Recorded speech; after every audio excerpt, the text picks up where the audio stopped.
Okay, switch the system. And now can you hear me well? Yeah. It's there.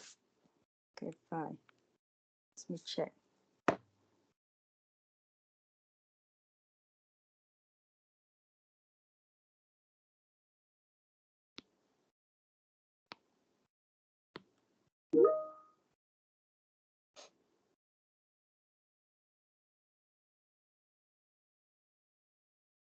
Can you see the screen now?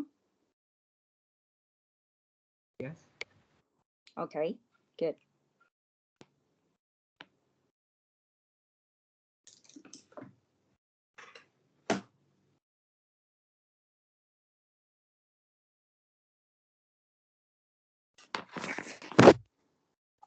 Okay, so going to start the lecture now. And during the meeting, if you don't understand anything, just stop me and say, teacher, I don't really understand what you have said. So that the misunderstanding, or if you don't understand, it comes from different reasons, but like don't hesitate to stop me, okay, if I go so quick. Is it fine? Okay, is it okay for you? Yeah. Okay, so okay, as a protocol, let me introduce you again that I'm Hương, and I actually taught you guys another subject, that introduction to engineering 2 years ago, and now we meet again. And now it's actually that this course was supposed to taught by a foreign professor, Professor Phước Trần Gia, and Dr. Florian Ramser from University of Würzburg, because every year we got them to teach for this course, but due to the COVID-19 pandemic from last year, so they couldn't come here. So next year, hopefully, we're going to see them again.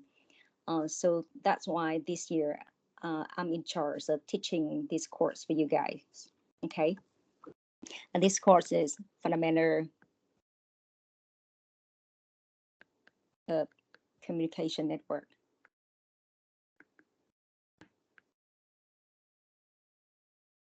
Please concentrate more in what I have said, because like we'll have mini tests. Okay, I have to remind you again. Then because in every lecture, then I want to see the modest point. I mean, if the student really get what I want to convey to you. So there maybe there's some survey just for to know, but there's some exercise that will be counted in your progression exam score. So now let's start. That's fundamental communication network. Sorry, this one is a network.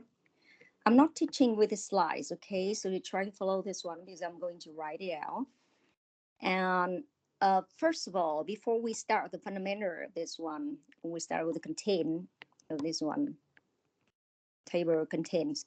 So in this lecture, what are you going to start is like probability distribution.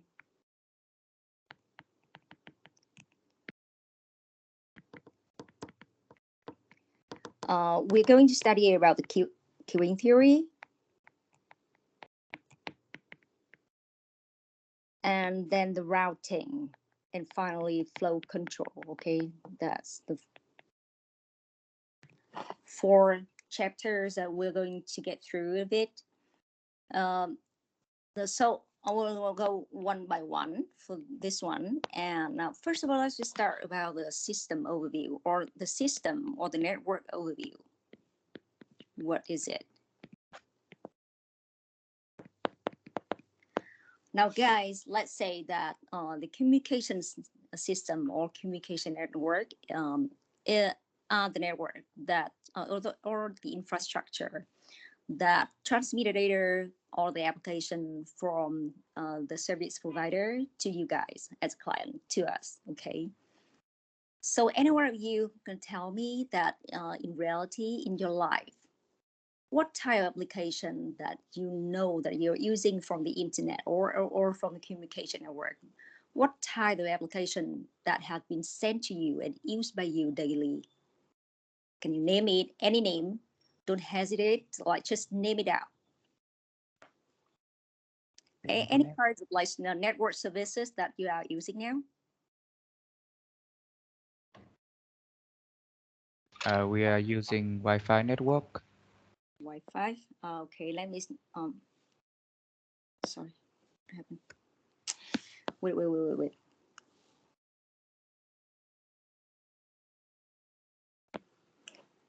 Okay, let me see. Ming, so you're saying that Wi-Fi, right? Okay, what else? 4G. 4G. What else?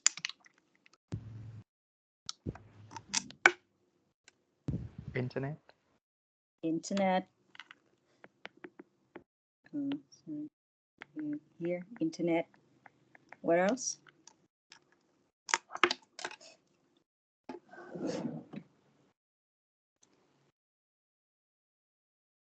That's it?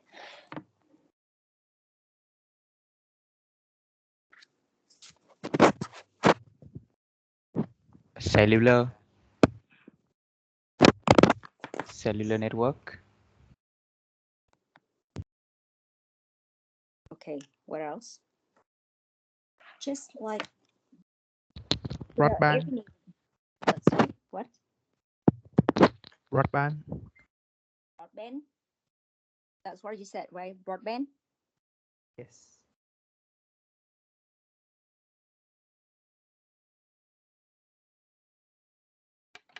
And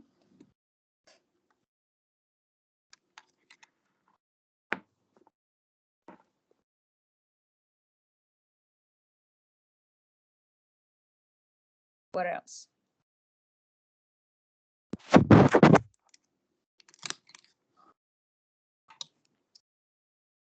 Are you listening to any kind of radio and you're watching TV every day? Yes. Yeah, so what type of television that you are using? Or how many type of television that you have been knowing? Cable. The cable? Satellite. Okay, cable, satellite, television, and you have radio, right? Anything else? SMG. SMS. SMS? Okay, SMS.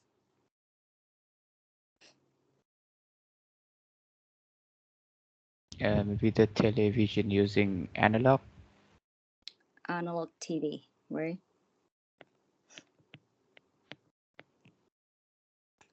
What else? GPS. Yeah. Okay, just like write out everything here. But do you know any application which is using GPS?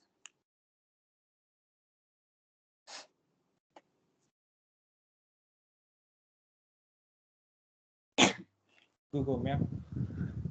Okay, Google Map. Okay, just like write out. It's fine. Okay. Any more name that you have in your mind?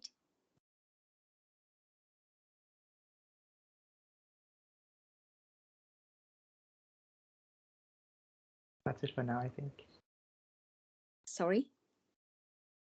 That's it for now. I can't think of anything else. Okay. Okay, so but we already came up with quite many of different names like Wi-Fi, 4G, cellular, internet, broadband, analog cable, satellite TV, radio, SMS, and GPS. So what are they? Of course, that all the names here are about to describe the communication network, but from different perspectives. Why I'm saying that different perspective? Because, for example, if you have Wi-Fi and 4G, okay, of course we have a Wi-Fi network, we have 4G network, but Wi-Fi and 4G is something relating to protocol. It's actually the name came from the protocol that they're using or the technology they're using. Okay. A broadband has a different meaning. Broadband, behind the broadband name, the definition here can be many things, but actually it's just like for a section of network that giving you a more a larger band in terms of like transmitting higher data speed as such. When you talk about a cable, a satellite, and analog one, you're talking about the environment, okay, the transmitting environment. Something like that. Of course, the satellite and the analog ones will be the wireless one, right?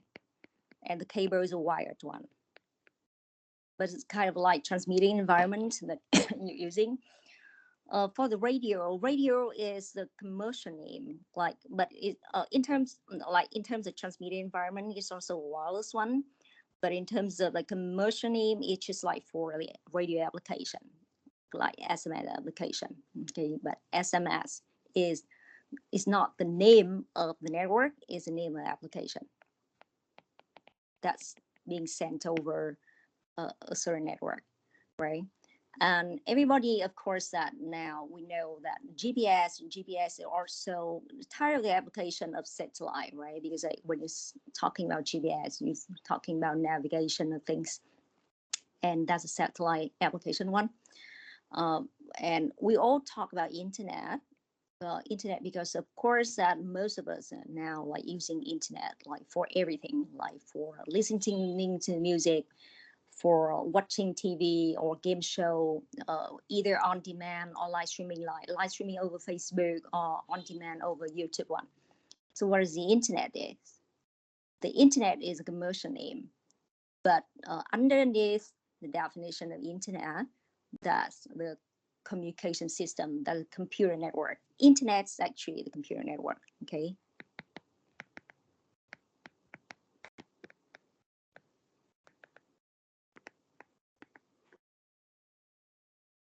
So let's say you have computer by computer connecting to each other. Maybe this one a Google server, let's say. Here you have your own laptop,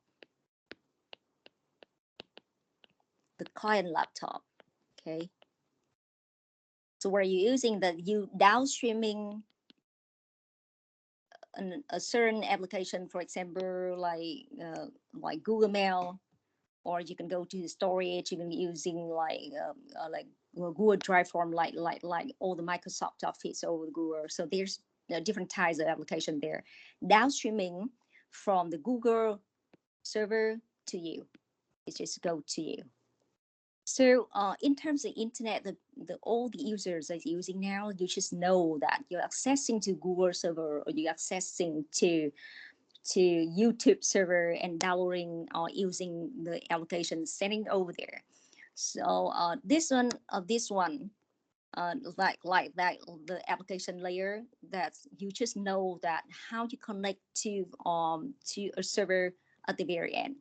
Here you have one end user, and here you have backend, that server of the service provider.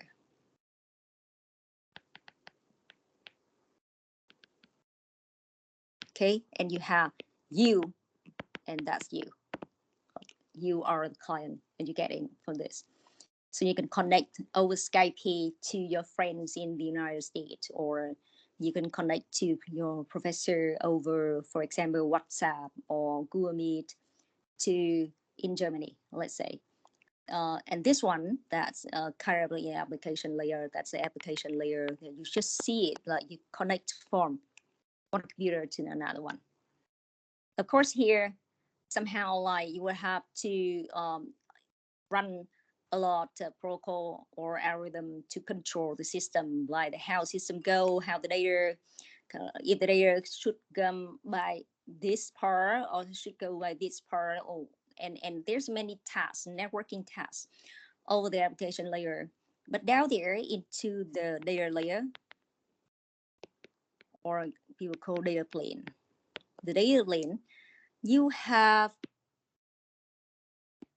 the backend server, okay? That's a Google. Here you have a client laptop, that's you. But actually that to connect this one to this one, it may have to go over many router, let's say, or switch, and go to you. Okay, so it means the data, all the information that going from here to here, go over a lot of like storing, forwarding devices like router and switch, and go to the client. So it means that maybe here we have like server in USA, and here we have the client in Vietnam, and the data has to across all the border of countries by country and going to you. And the data just have to go through all the routers, switch, and thing, crossing maybe like 1,000 kilometers, and going from the United States to you in maybe in a certain 1 second, you know, like all the data just come to you in 1 second.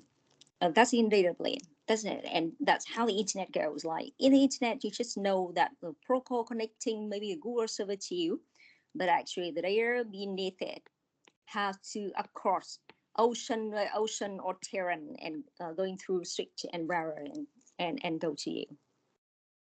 Okay, and that's how the internet goes. Like internet is connecting devices to each other, and that's the internet. So for the internet, you see, so in the internet, there's actually that you have a commercial name, you have the application name. So when you're using like 4G or you're using this cellular thing, you're thinking about like either commercial name or also is a protocol name. But it can be called with a wired, like cable network, wired network, or wireless network is that the transmitting environment. Sometimes you think about like Wi-Fi or Ethernet, Wi-Fi, Ethernet. So those names also refer to the topology. It's going to be the topology. And now have a look in the network architecture that people are using right now.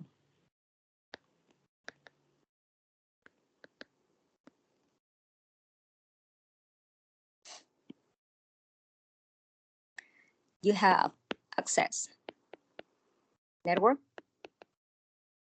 Who's accessing the network is you, the client. And here we have metropolitan one. Metropolitan. Here we have core, the core network or backbone. They can have a different name or long haul. Sorry.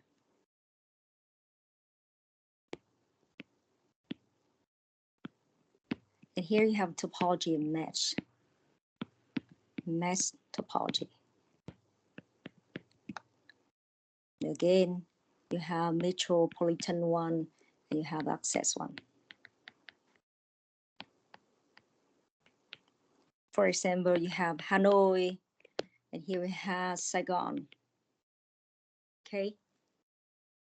So where is the architecture here? You see that you go from the access network. You have the access network with the lower speed. And then you go to higher speed, that is metropolitan one. And the highest one with the highest speed. Okay, so you hear like in the access network, the topology normally start over topology. Again, the star or bus. We're not studying this one, but in the computer network, I don't know if you're taking the same class like computer network this semester, or are you going to take next semester? This is the only one. This is the only one. Okay. So the curriculum of you guys is a little bit different from the standard program. Okay, the other one is topology. Here we have star and bus topology, and in the metropolitan, it's like Hanoi is one metropolitan network. So it goes like in a ring network. Ring is the ring topology, or the short name topo.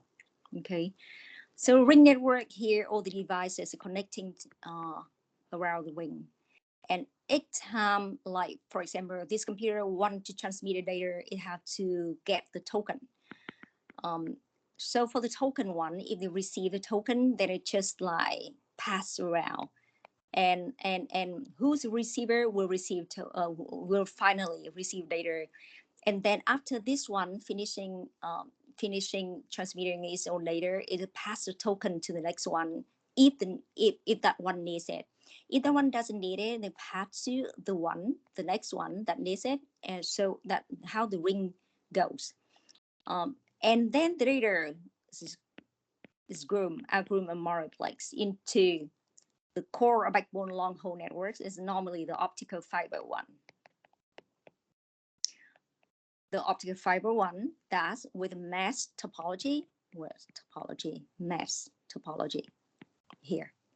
So for the mesh topology, it looks like this one. So when you study about routing, the third chapter, you'll see that how the mesh go. So normally that we're talking about the mesh. When you do a routing one, we're not do routing for star or burst topology or token or ring topology, because there's no routing there. So the routing is just matter for the mesh topology here. And the network architecture is if you want to go from end to end, like from server or from client to client and go through the server, then the system have to go in a hierarchical system. So hierarchy means that you go from the lower speed and you multiplex it. There's a definition of multiplexing. It looks like this one, this shape. Okay, that multiplexing or shorthand mux. Okay, so you have to groom, you multiplex all the lower speed connection to a higher one. It goes like this one. And then you multiplex the higher speed to a highest one. You multiplex this again. And it goes like to the next one. Okay. And here at the opposite side, what you have to do, like you have to demux again. Demar or demultiplexing.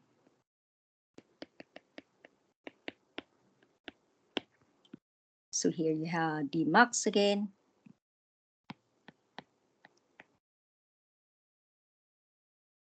That's a system architecture. They have to groom all the lower speeder connection to a higher one, and then again grooming these higher one to the highest one.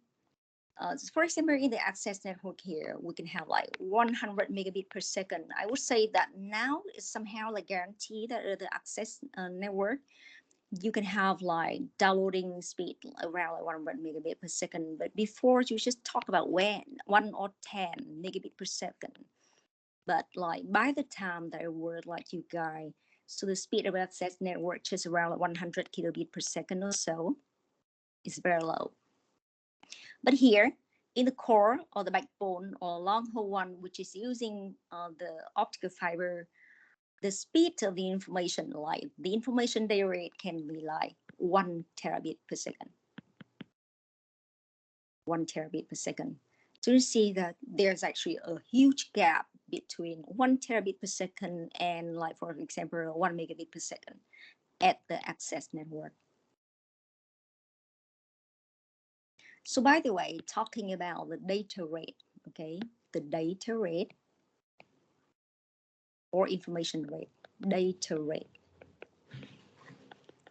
information rate, notation R sub B, okay, R subscript B. you have either 1 megabit per second, let's say, or 1 terabit per second. Okay. Now let's say 1 megabit per second is 10 to the power of 6 bit per second. So how's about gigabit per second and terabit per second? Can anyone tell me? 10 to the power of 9. 10 to the power of 9 bit per second, and this one? 12. 10 to the power of 12 bit per second, right? And of course, you have like kilobit per second, you will have like 10 to the power of 3 bit per second. That you should know, okay? That's the data rate. That's all about RB, subscript B. So now let's say, now we'll go back to this one. If you have here 1 megabit per second, let's say at the access network, and here we have 1 terabit per second at the core network. For example, like if you go from Hanoi to Saigon, so the core network is an interconnecting network that connecting Hanoi and Saigon, like two biggest cities of Vietnam, in the far north and far south of Vietnam, right? So it goes over the optical network because it's grooming from Hanoi or the northern part and going to the core network and then go down south. The point is, there was a question. There was a question like, because of this one, you see that with this architecture, you see that you have to do multiplexing again, and demultiplex. And it sounds complicated. So someone would ask, like, why we don't just simply make the network like this one? Just here we have core, and it goes over into the access network immediately. So you have access, and here you have access. You eliminate all the metropolitan one. So you just simply go from the core to the access, and that's it. And you said, you see that it's actually that we're using this architecture, it sounds, looks much simpler. So why you are not using this type of architecture, but instead you have to do hierarchy with different hierarchies? It looks complicated.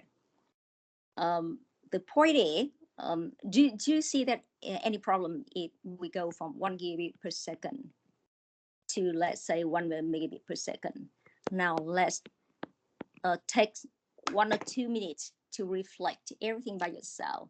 Like, how do you imagine a system? If, for example, like I'm using the optical fiber in the core network, and want to do that, I just lead the fiber core to a very end, like with the very end premise, the last premise, the last miles of the network, going directly to the access network, and just simply going to you, client. What can be a problem if I'm deploying such architecture? Now just take like 1 or 2 minutes to reflect everything by yourself.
Okay. Anyone has any idea?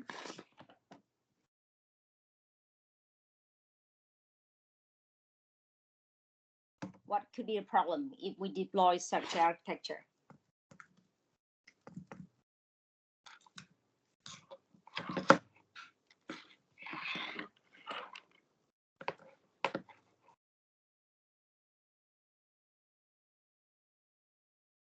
Wanasikara, can you answer me?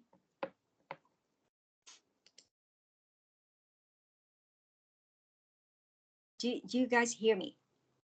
Yes, ma'am. Yeah, We can hear. well. Yes. Okay. So Wanasikara, is it the right name or Vanasikara? How could I spell it? You can call me Senra. That's my Senra? surname. Yeah, Vansegar is my surname. Okay, Senra. Okay, it's easier for me. Yeah. So Yeah. Senra, how do you think about this architecture? If I deploy and we just connect one lead, one optical fiber with a working length, 1 terabit per second, 1 terabit per second, directly to the very end of the access network. In here, we just have 1 megabit per second, here 1 terabits per second. But provided that we have variable different connection here from 1 to n, okay? So it means that you can demarc to a variety of different connection at the very ends of the access network here. I Do you guess think that what because the access network is quite slow compared to the core network, so it will bog down the whole network. how could it be broken down? Not broken, like bog down, could slow down the entire network. Okay, lock down. Okay, but how could it slow it down? How?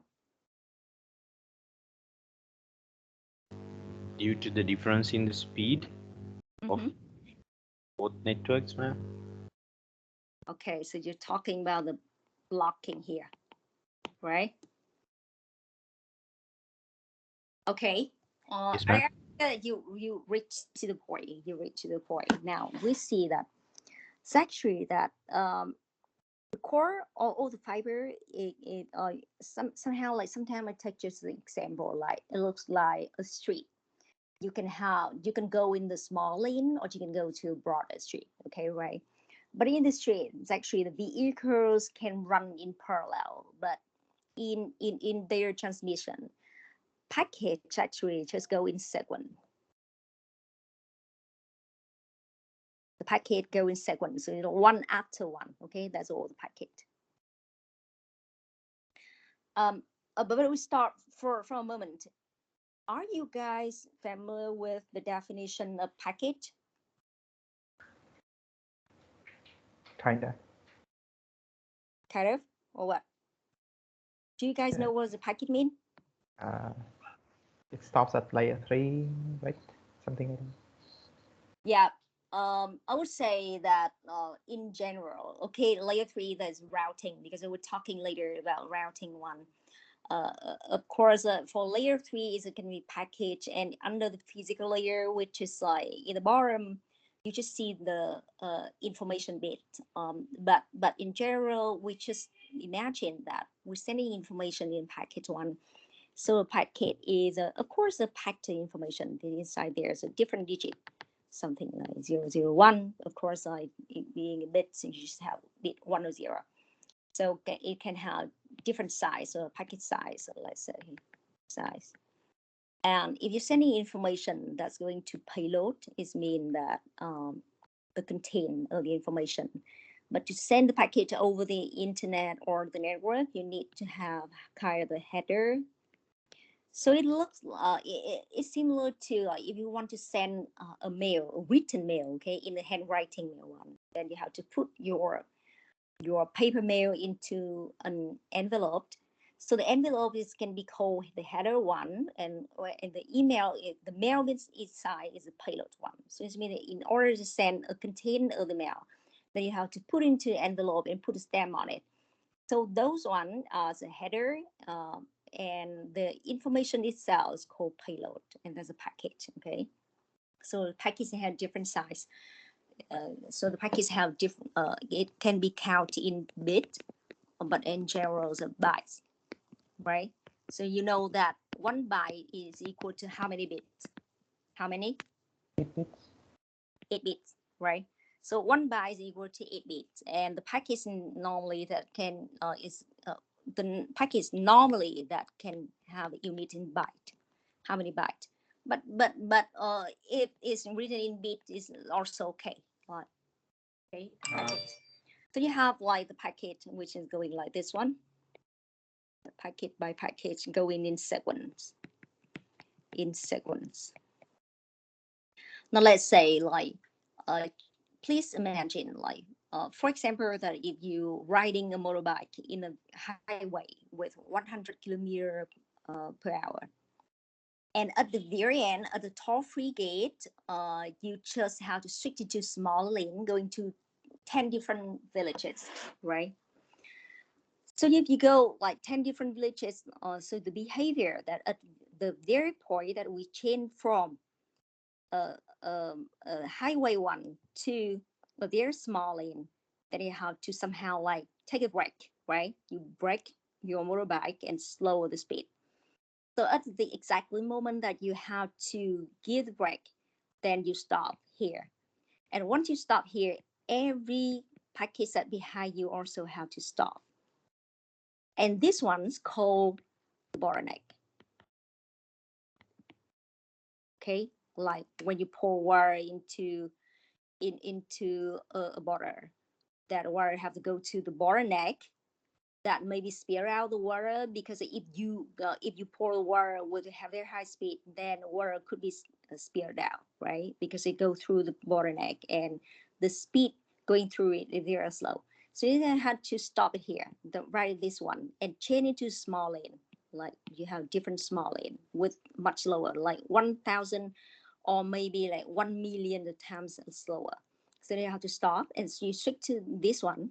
So either like here you have like, for example, you have like 1 megabit per second, and here you have 1 terabit per second. So it means that you have an unmatching of 1 million times different between this one and this one. So just like for example that we have like 1 million different lane. I'm using a different lane, or it's actually that in the like for the real life. If you have 1 million different lanes, that's one thing. That's first of all that you don't have any demultiplexer. This one, we can have like 1 million or 1,000 different outputs on. That's one point. And the second one, let's see this one stop here to change from very high speed to very low speed, from the left to right. Then from the left to right, then you could have a blocking, or it's called like head-up-line blocking. It means it's blocked there, it blocks everything. And moreover, that here we're talking about the optical network, optical fiber. And for the light, there's no buffer for the light. In the electronic domain, you can buffer all the package in the buffer. But if you're talking about the optical fiber, that there's no certain buffer. They're using a very special types of cable, okay, that circulate the light inside it. So you mean the information is just circulate around a certain like cycle here. They have loop, like the fiber here, and before it's getting out is getting looped inside. It's just getting looped inside. So it means that somehow that information is delayed, and they can call it a tire of the buffer that stop the light for a while until it's getting out. So that's why, for that reason, that people don't use such an architecture, like going to from their high speed to their slow speed. If the gap between them is like 1,000 times different, then they have to do like hierarchical architecture that groom a lower speed to higher speed, and then from higher speed to higher speed one. That's the reason why. And you can see, so it means that the internet itself is running over such a network architecture, like with access to metropolitan to the core, and back to metropolitan, and back to access one.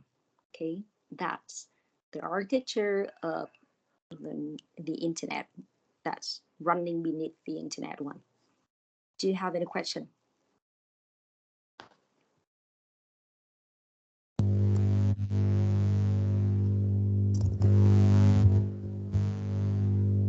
One, okay. So we go again. So keep in mind that that's the architecture of this one. Now just take some review, some definition. Okay, we have mesh, we have like metropolitan, we have access network. We're talking about data rate and talking about packet. Look at this one. When we do such a like in every internet or network architecture, like computer network, people always talking about delay. Okay, so the delay one,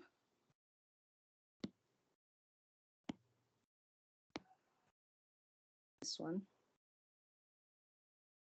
Shall I delete it on? Okay, I deleted already.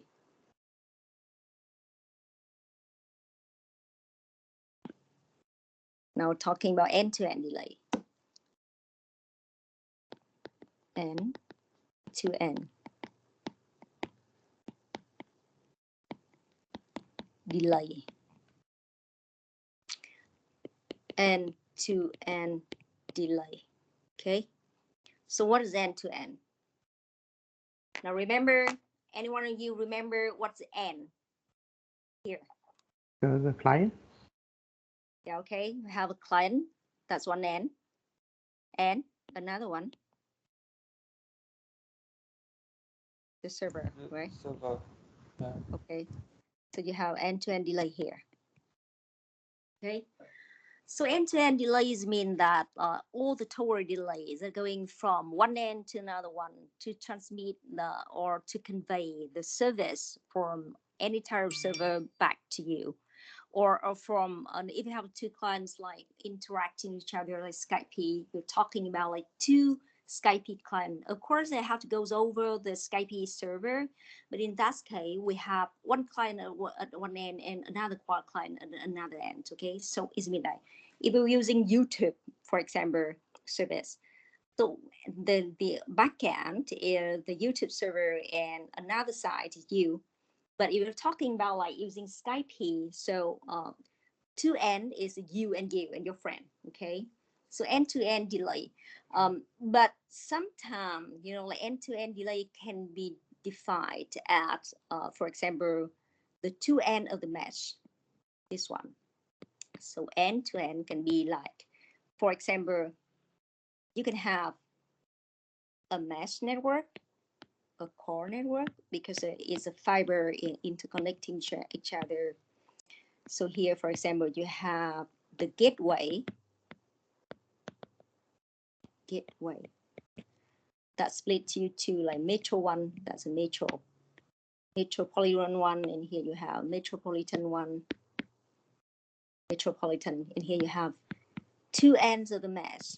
So sometimes like end-to-end delay, it really depends on how you define it. End-to-end delay can be like this one. Okay, so it goes from the gateways of the mesh to another gateway of the two end. Right. So in that case, you just consider only the core network, and in the core network, just consider what's going to be the edge of the network. You're talking about the two edge network, edge device. So then you're connecting this one with this one, for example. Okay. So end-to-end delay is one of the most important parameter in the network. It's really important because the point is like you want to transmit a service from one end to another end. People really cares about like how long it goes, right? For example, like I'm talking over Skype with my friends, and of course that what I'm expecting that when I talk like, hey, how are you, to her, and she's supposed to respond to me after a single second, like, hey, hi back. and I have to hear it right. I mean, it's supposed to mimic in reality, like if the lady just like sitting in front of me, so all that are supposed to convey in the same way. But if the delay is too high, for example, in 2005, the times like 16 years ago when I was just also a student, and of course, living Europe, it's far from the family and also the friends in Vietnam. And of course, that we have frequent chatting or calling to my friends in Vietnam.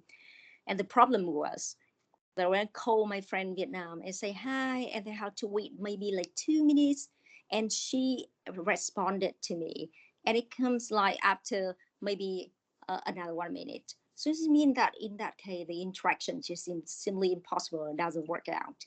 The delay, because of the delay. So the delay caused because all the packets transmitting over the network was stored somewhere. So now let's have a look. Like for you, what do you think that? What's the end-to-end? What is the component contributing to the end-to-end delay? What could be? Just tell me, according to you, what would cause the delay when you transmit a packet from one end to another way?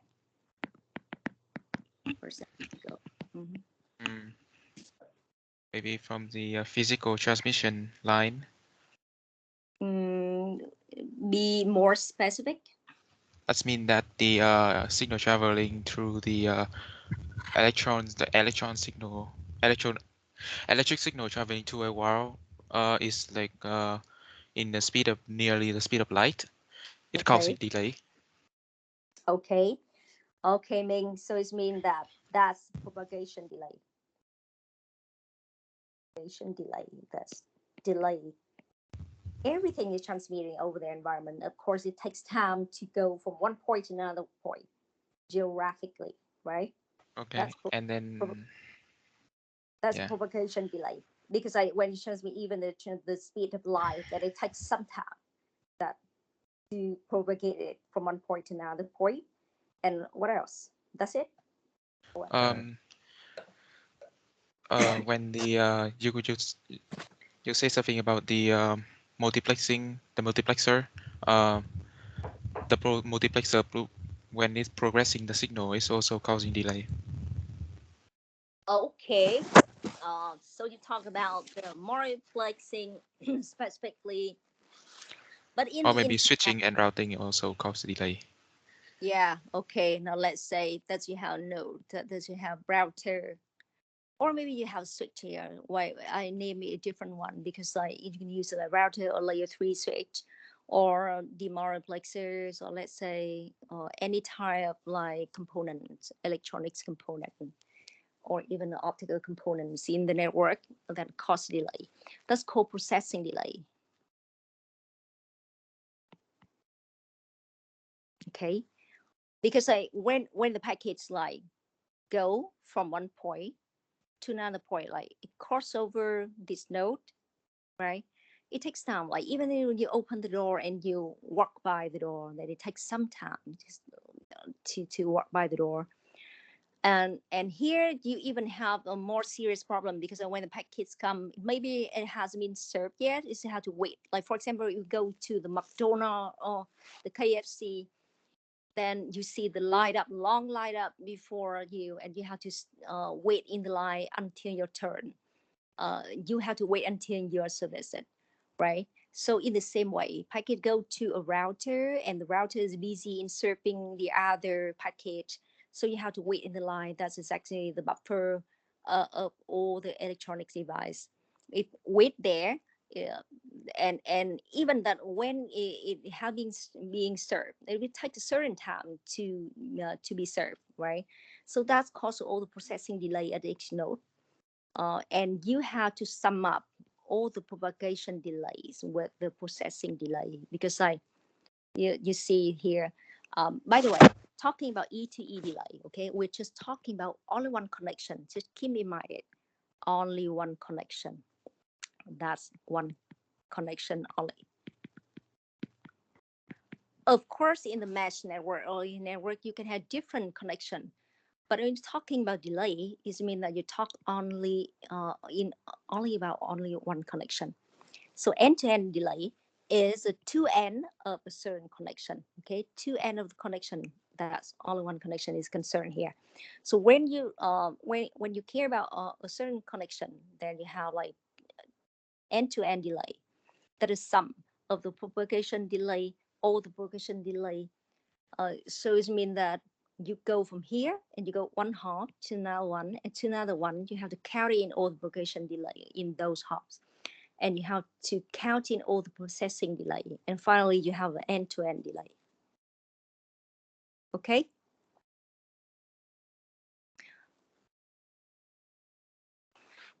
Is it clear? Yes. Okay. And also talking about the network, you have here what you have here, like you have the two neighbor nodes or adjacent node. Adjacent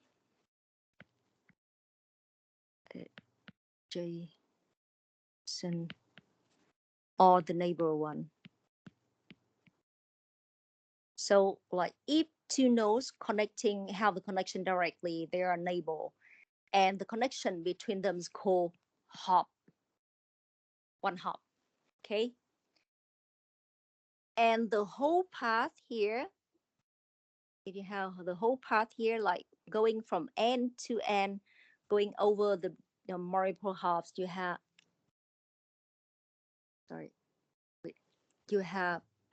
path. So you have hop and the path. So the path actually is comprised of the different hops. Okay, and going from end to end. A path stands for one connection. And in the path, there are different hops in this. There's how definition like the network dimension. Network dimension. The network dimension is the longest path. We have the longest one. So if you have where you have the longest path, and you count like how many hops over that longest path, and that's a dimension network. And normally the network was set at 16 hops. 16 hops is a kind of standard dimension of the network. Why they need to define it? Because like when they transmit a certain package, they can put into a header a so-called time to leave inside the packet. Inside the header of the packet, okay, there's a field called time to leave. Is the lifetime or the lifespan of a packet. So this means that inside the packet at the beginning, when it generates from the transmitter, it can have like the time to leave set up is 16. So every time we pass one hop, one router, one switch, the time to leave is decreased, like time to leave decreased by 1.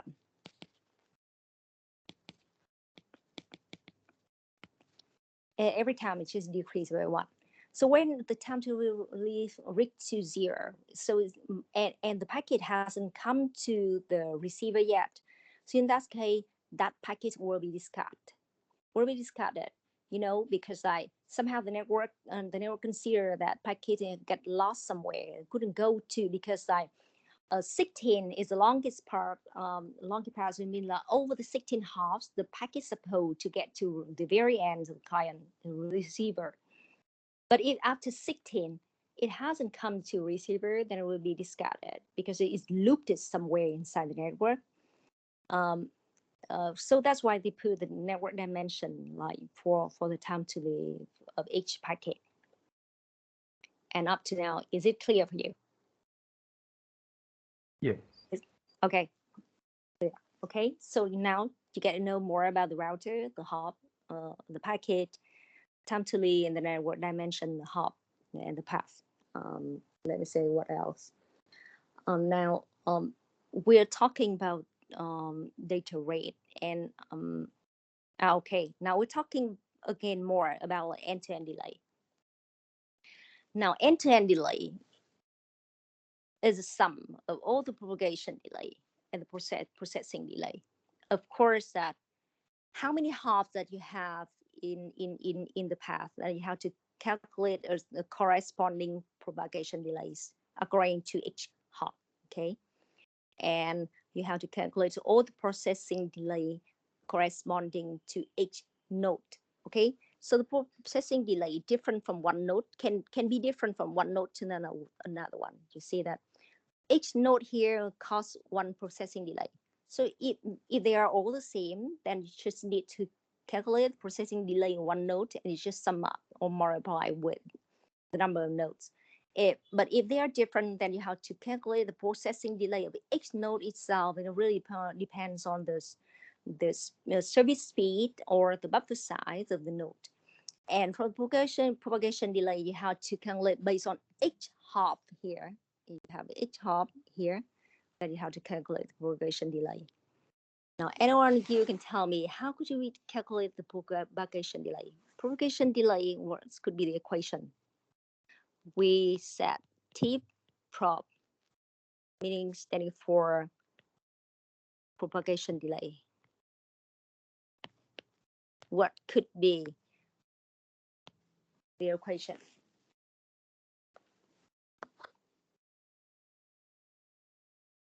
How could you calculate propagation delay?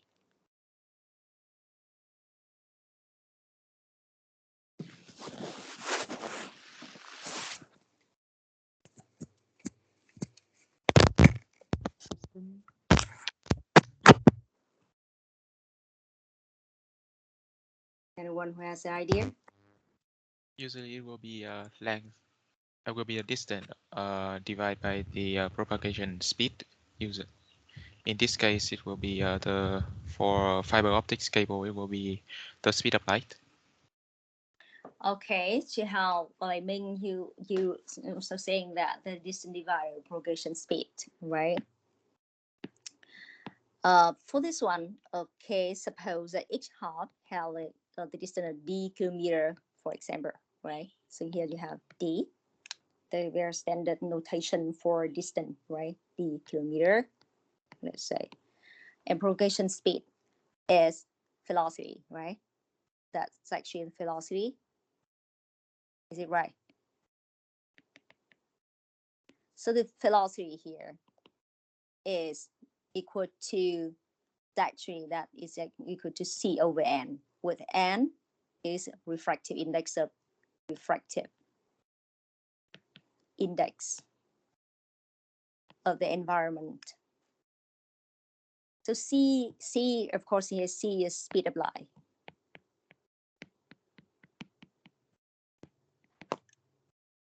But n is a refractive index of the environment. For example, like if you're talking about the optical fiber, so the speed at the end, the refractive index can be like 1.1, let's say, or less than 1.1. Okay, if you have like coaxial fiber, you can have like n equal to 1.3. So it means that when you want to calculate the distance, this important formula, because probably that it happened in the exam and a lot of exercise, it happened that way, that you have to calculate the end-to-end delay or maybe some sub-delay. But overall, that you have to know that you have to take the distance divided by the velocity, with the velocity the c over n. So it means that if there's no assumption in terms of refractive index, then you can assume that the velocity is equal to speed of light, right?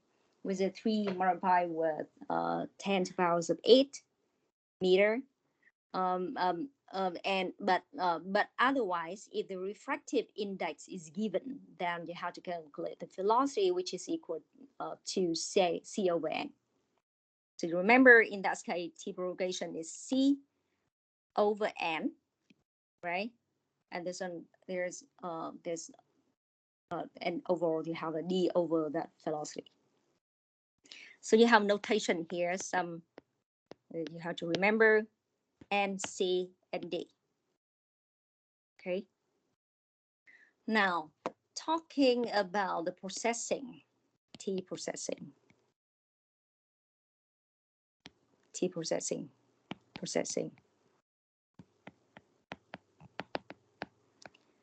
processing time or processing delay.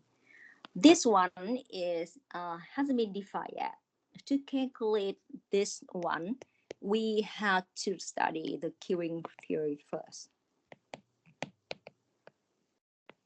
Once you study queuing theory, then you can go back to calculate the processing time, this one, okay? But just announce for you in advance that for the next chapter that we have to study, and we'll know that the way to calculate the processing time of the package that goes in the certain router and gets out from the certain router. So for example, you have the router here, and you have the ingress, and here you have the egress. The package comes in and gets out, and the processing times count from the time, the instant that the package comes in until it gets out from a router. That's processing time of that one. Okay, then it gets out, and that's a processing time of this one, of router. But we also have to take into account this one. Now, for example, you have here the transmitter, TX, and here you have the laptop of your own. It's called receiver, or the client, or the shorthand that RX. Okay, you have shorthand TX. It goes over a different router.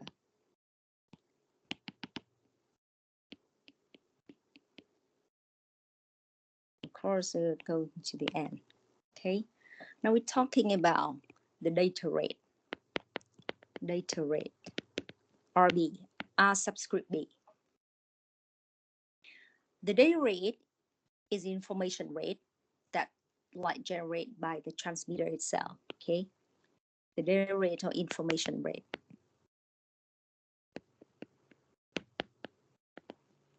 R sub B is generated by the transmitter itself.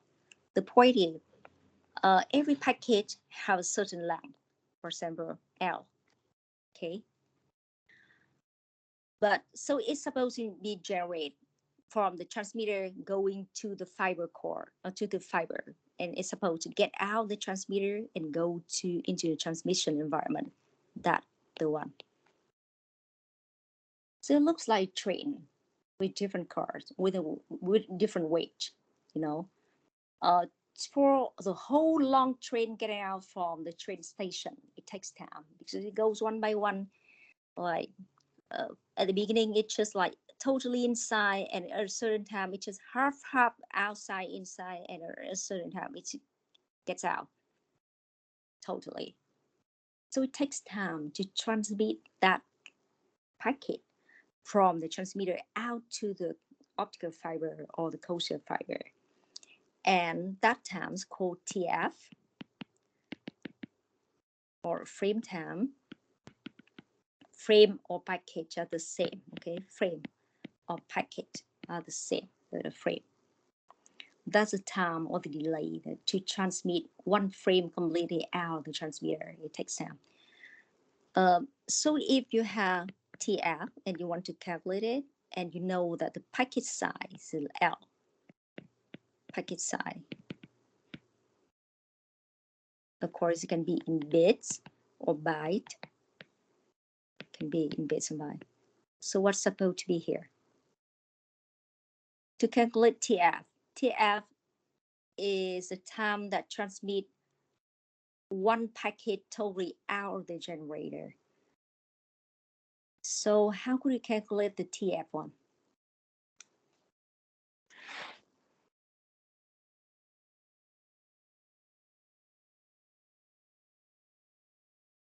Manuja. Is it so? I'm spelling the right name, like Manuja? Yeah, teacher. Yeah, okay. How do you think? Just help me, please. How could you calculate the TF one if you want to transmit the whole packet from inside to outside of the transmitter? And you know the packet size is L. L is the packet size.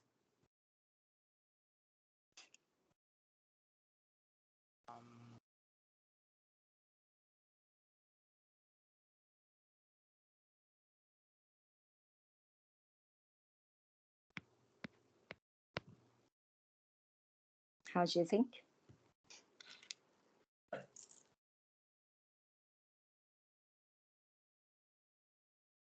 I think it's a little bit not clear for me.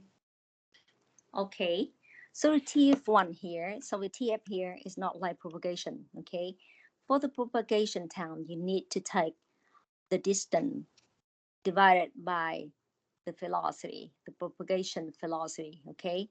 But in this one, you're also using velocity, but not that propagation velocity. You're using this RB.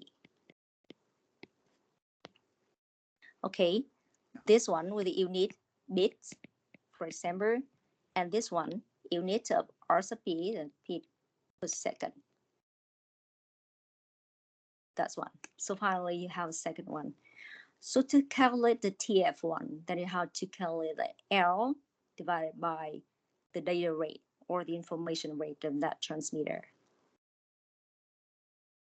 Okay? Okay, teacher. Yeah. So talking about C, here we have C, but this C is the speed of light. Okay? In the communication network, we have another C, the capital C, which this one. Okay, we'll take this one. Let me see which ones could be clear. Okay, take this one. We have C here. So this capital C is different from this C, okay? The capital C here, C, is the link capacity. Link capacity is the maximum rate that hop can transmit. Now, what is the link? Here you call hop, and hop equal to link. Okay, hop is the link. And a path comprised of different links. Okay, so you have to try to remember all the notation, all the definition in the network. You have hop, hop, hop, hop, like grasshopper. So, and each hop is one link. Links mean that the connection between the two adjacent nodes or two neighbor nodes. This link.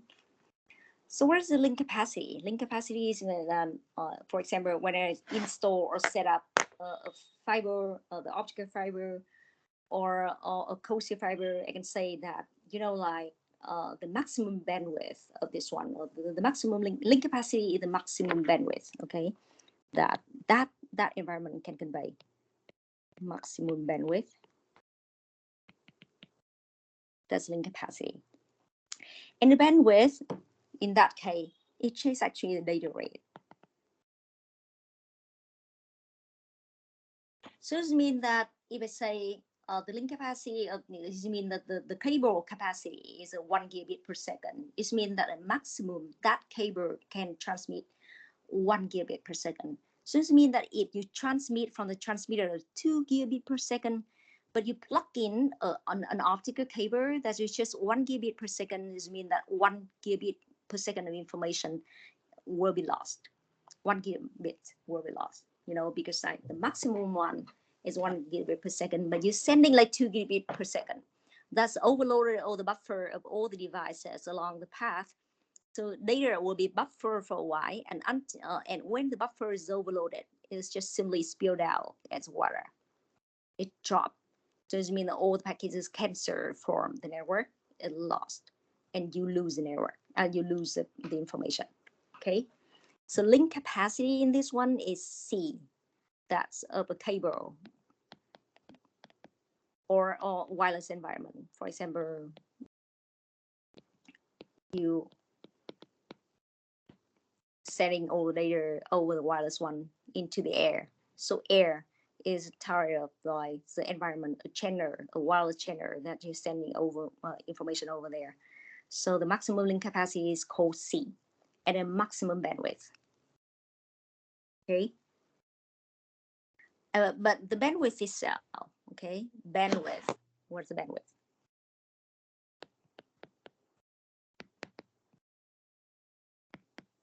Shorthand, BW. Now again, what is the bandwidth?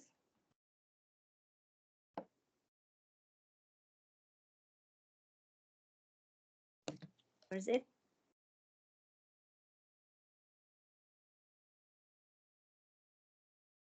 So bandwidth is data rate, right? Bandwidth, actually, that there's two definitions, or it's actually like two use case, which is used interchangeably. Bandwidth can be link capacity, can have meaning of link capacity, but it can be considered as well data rate. So it's a little bit different. Now let's say you have a transmitter, here you have a receiver. Let's say we have only one hop. You connect two side to end with the optical fiber, let's say. So in this optical fiber, it can state like C equal to 1 gigabit per second. So it means that the maximum bandwidth that fiber can convey there is just 1 gigabit per second, no more. It's supposed to be 1 gigabit per second. But the transmitter can transmit data with like 2 gigabit per second, let's say, RB. Okay. So sometimes the bandwidth one can be considered as RB1. Sometimes it can be used as a C1. So that's quite like ambiguous but that happened in the networking world, because in the networking guys, sometimes they refer bandwidth to the data rate one, and sometimes they refer to the capacity one. So you really have to, depends on the situation. You should understand that the bandwidth in this case is considered as a data rate or is considered as a link capacity. So for example, when you have to do some exercise, if there's no assumption or there's no information in terms of link capacity, then bandwidth will be the data rate, and vice versa. When there's no information in data rate, then bandwidth can be called as a link capacity. Okay, others can consider root, and we know that the RB is supposed to be smaller or equal or smaller than C capital. Data rate is supposed to be smaller or equal to the link capacity, because otherwise it would be lost.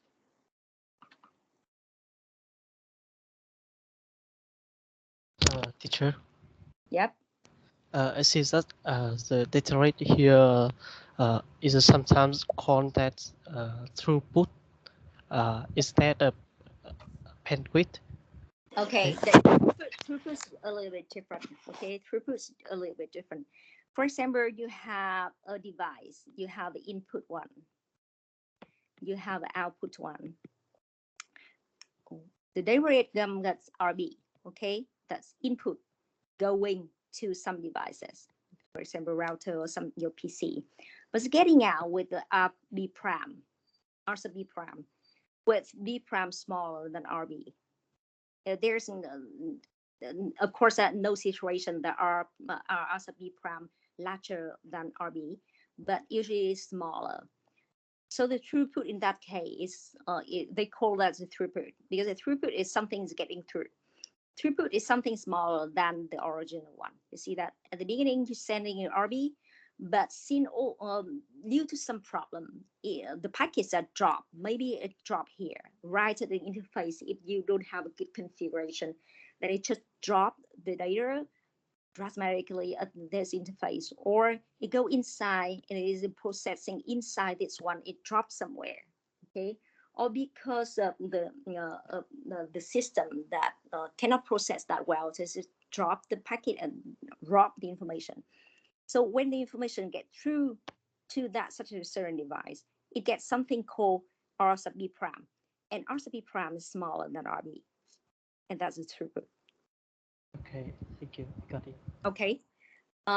So you have link capacity, you have RB, and you have this bandwidth can be sometimes you understand as a data rate, sometimes you understand as link capacity. So it really depends. But in general, if there's no mention in terms of link capacity or data rate, you suppose that the RB is supposed to be equal than link capacity, because otherwise doesn't make sense if you configure a system which is RB larger than C. Then you have like the unbalance inside the network. That is so normally that people just have like the data rate smaller or equal or much smaller than the data rate. especially now. If you measure the data center net number, let's say, you see that most of the service provider now have the so-called like over provisioning. The situation is called over provisioning. Over provisioning means that you buy and set up a very high speed cable fiber. But what actually, when you deploy all the application, so those applications just have much slower, more smaller rate, data rate. So this smaller data rate, much smaller than C. Maybe you just you sum up, when you sum up, you just use maybe 60% of the link capacity. So it means 40% of link capacity is just left unchanged, untouched. And in that case, you call like over provisioning. That's that you provision all the infrastructure that over the requirements or over the requirements or the need of the user. Okay, so you over provisioning, and vice versa, you will have under provisioning. But under provisioning just happen maybe in a certain case, for example, in the New Year's Eve. In New Year's Eve, where everybody just want to get touch with all the family member and relative, they're making a phone call and things at the same time. In the midnight, when the bell like ding dong like 12, so everybody just want to hook off the phone and call to relative, parents, and daughter and sons, say wishing for a happy new year. So in that case, you may overload the whole network because it's designed. Maybe like, for example, like Hanoi have 8.5 million inhabitants. If those inhabitants just making phone call inside Hanoi at the same time at midnight of New Year's Eve, where maybe the Fina phone or mobile phone or Viettel just designed to serve maybe 2 million at the same time, connection at the same time, no more. So if like 8.5 of you have 8.5 people, of course, like for example, if you have 5 million people making a phone call, that's just like offloading, bombarding to network, and in that case you have a like service denier, because like that's such a network just can offer no more than 2 millions of connection, but you're asking for 5 millions connection, that's impossible. So you deny 3 millions connection, so that's a denier of service.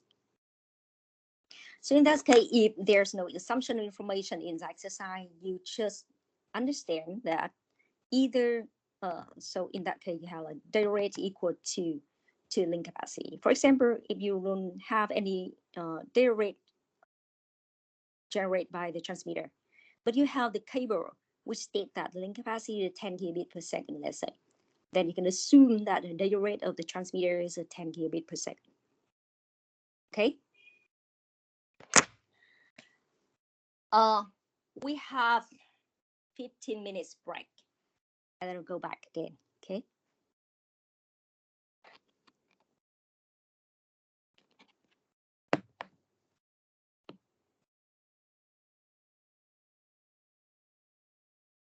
$15 minutes break.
Okay, are we back? Everybody's back? Yeah. Okay. Okay, so continue. So we have discussed about system overview, what is computer network, and as such.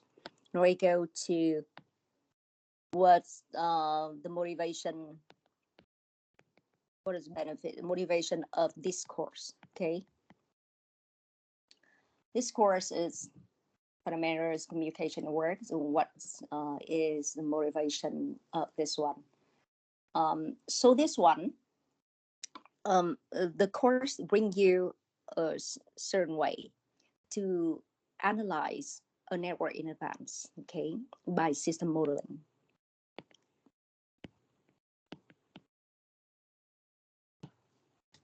Ming, you have some experience, so can you tell me for you what is system modeling?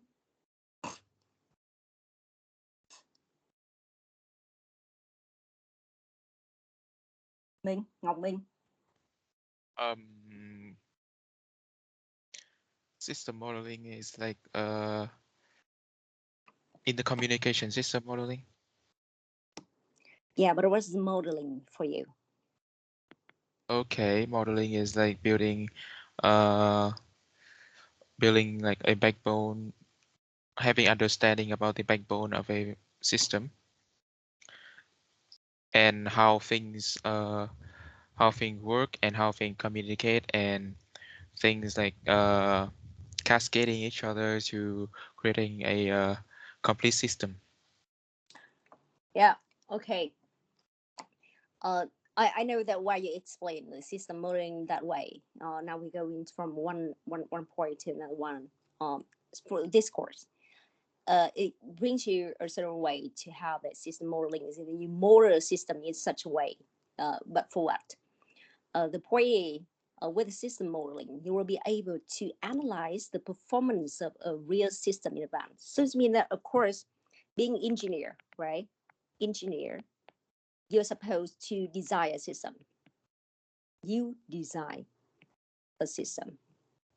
For example, later on, if you're going to be the Viettel or Vinaphone or mobile phone engineer, you're working in the industry, then your boss will tell you that, can you guys design, develop, and deploy a new network, maybe to a new area, like in Cao Bằng or in some mountainous highland, okay?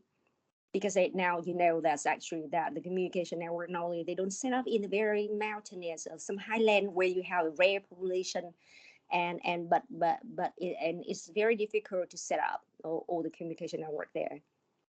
So you have to design a system, but of course, if you don't have any calculation and thinking in advance, of course you cannot convince your boss to invest a lot of money to buy fiber router and access point and as such to deploy such a system, because they want to know that if you take everything into account, of course, in this course, we are not talking about business stuff, like how could you balance the trade-off between the cost and the quality.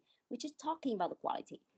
So meeting the quality of sending service, they just want to know, okay, if you know the way how to calculate it, and based on the population there, and find the way out, the appropriate way to calculate that how much you should investigate in the infrastructure, like what type of cable that you should buy, what type of station you should buy, what is the capacity of the network, and what is the capacity of each certain link.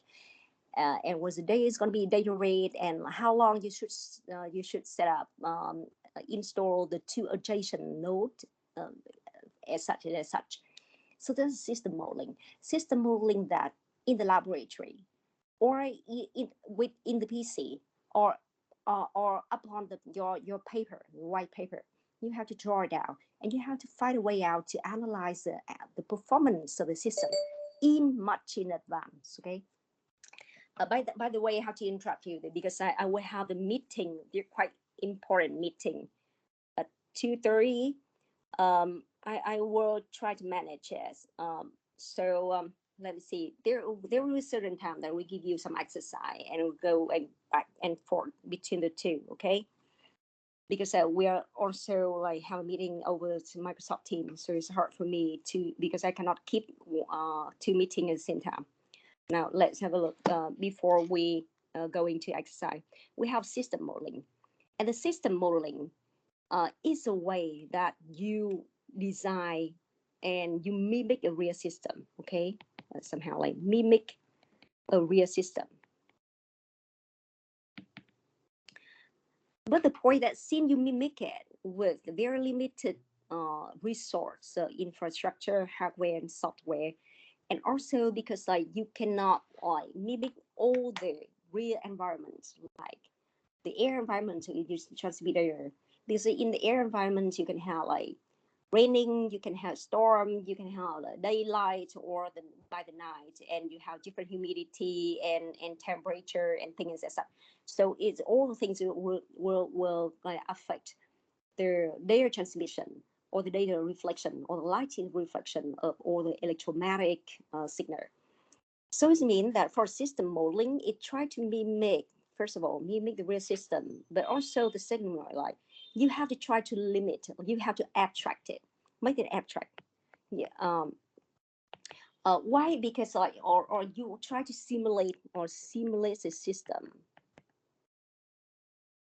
system or the environment.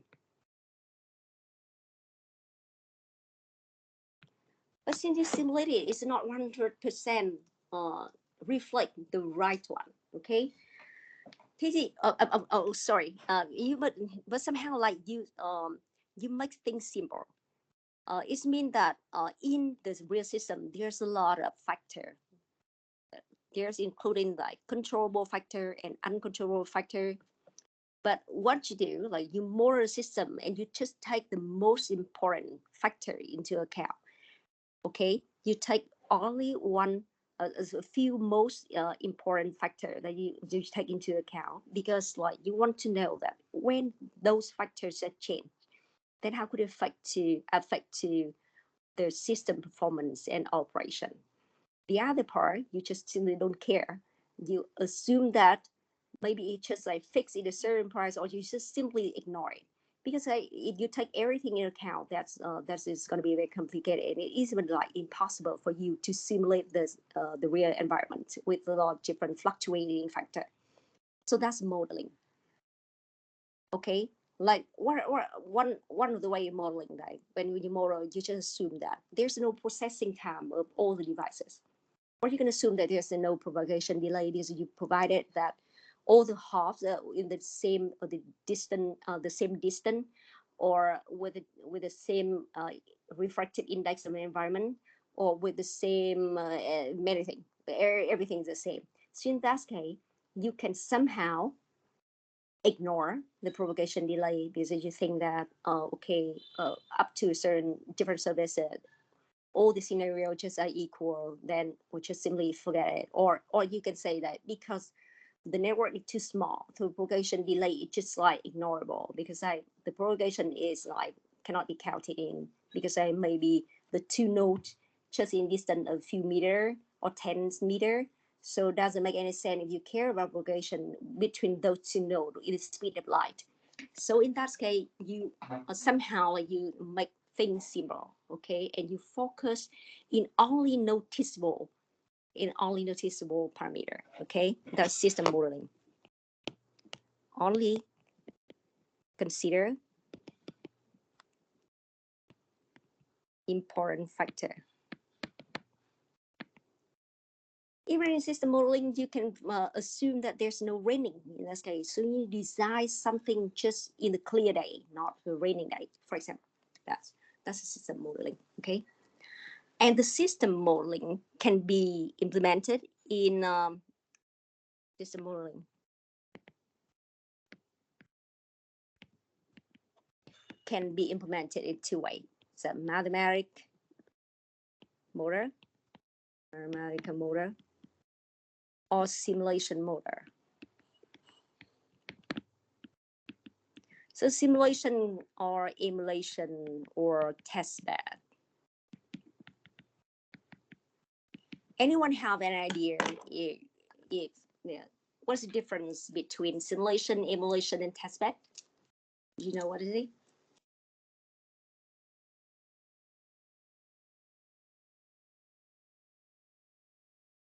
Simulation that you already know. I believe that many of you already get to know about the simulation environment, right? Simulation tool, especially for the networking environment, you can use like Mininet, you can use the NS2, NS3, or OpNet. So it really depends on like the application that you're concerning. You can use different tools, but those are, this you can call a simulation. This one is simulation, a simulation environment. This one emulation one. So different, like simulation is you simulate thing and you simulate all the discrete event that, and you let those events interact to each other, and it outputs to a certain performance of the network. For the emulation one, this Mininet is emulation one. Emulation one is something you code in the virtual environment. When you move the code to real hardware, then it will work. For simulation, it's not. But Mininet, like for example, like emulation tool, that if you code something in the router or in the switch, then you can just simply take that code, install it to a real hardware like a router, then it works in the same way. That's the idea of the emulation. And the testbed is a real one, but in a small scale network. Small scale network. For example, a real network can comprise like 100 nodes, but in a small scale, you just have to emulate the server, the client, and something in between, like the internet. You can use a certain, for example, you have a server here, which one PC, the testbed. You have laptop that's standing for the client, and maybe in between, you using some computer with a PC that connect with the coaxial fiber to each other. And here you can use Mininet. Here Mininet, you can emulate the whole mesh network like this one. So the data, which is going to a real PC, your PC going to the card, the interface here, going through the virtual network inside and getting out. So in that case, it's a small testbed. So in that case, you emulate the real system with one server, one backend, one front end, and a whole internet network here. You emulate it. So the testbed involves in like a physical hardware, all things that you connect to each other, and that's the system modeling. So in this lecture that we're just working in a mathematical model, but you know that this course also have laboratory work, right? Do you have the laboratory work for this course? No. Yeah. No. So in the laboratory work, you have to do emulation with a Mininet one. I think so. Emulation with a Mininet. And so it means you practice both. You will see that how. So in lecture, what I'm going to teach you, it's just like some motor calculated mathematically, but because in mathematics, so it's I would say with a mathematical motor, you have to simplify a lot of factor. Otherwise, you cannot calculate it because it's too over complicated to form a mathematical equation to emulate system channel and things as such. So when you have a simple scenario, people would use mathematical motor. But in general now, we take many different factors into account. So this one, simulation, emulation, and testbed tool or modeling is very popular really in the lab work now. No one really uses mathematical model, but instead of that, we're using simulation model where you can develop all the algorithm and solution and you let it go, let it run, and measure how the outputs of the system should be. So the system modeling helps this one. So the benefit of system modeling. Benefits. of system modeling. What is the benefit of system modeling? Now you have a real system and you have to model it, right? After model it, then you have to analyze it. Model, analyze it by a simulation or something. And you go to phase of evaluation. Comparison also set. It goes to the result, system result, or performance.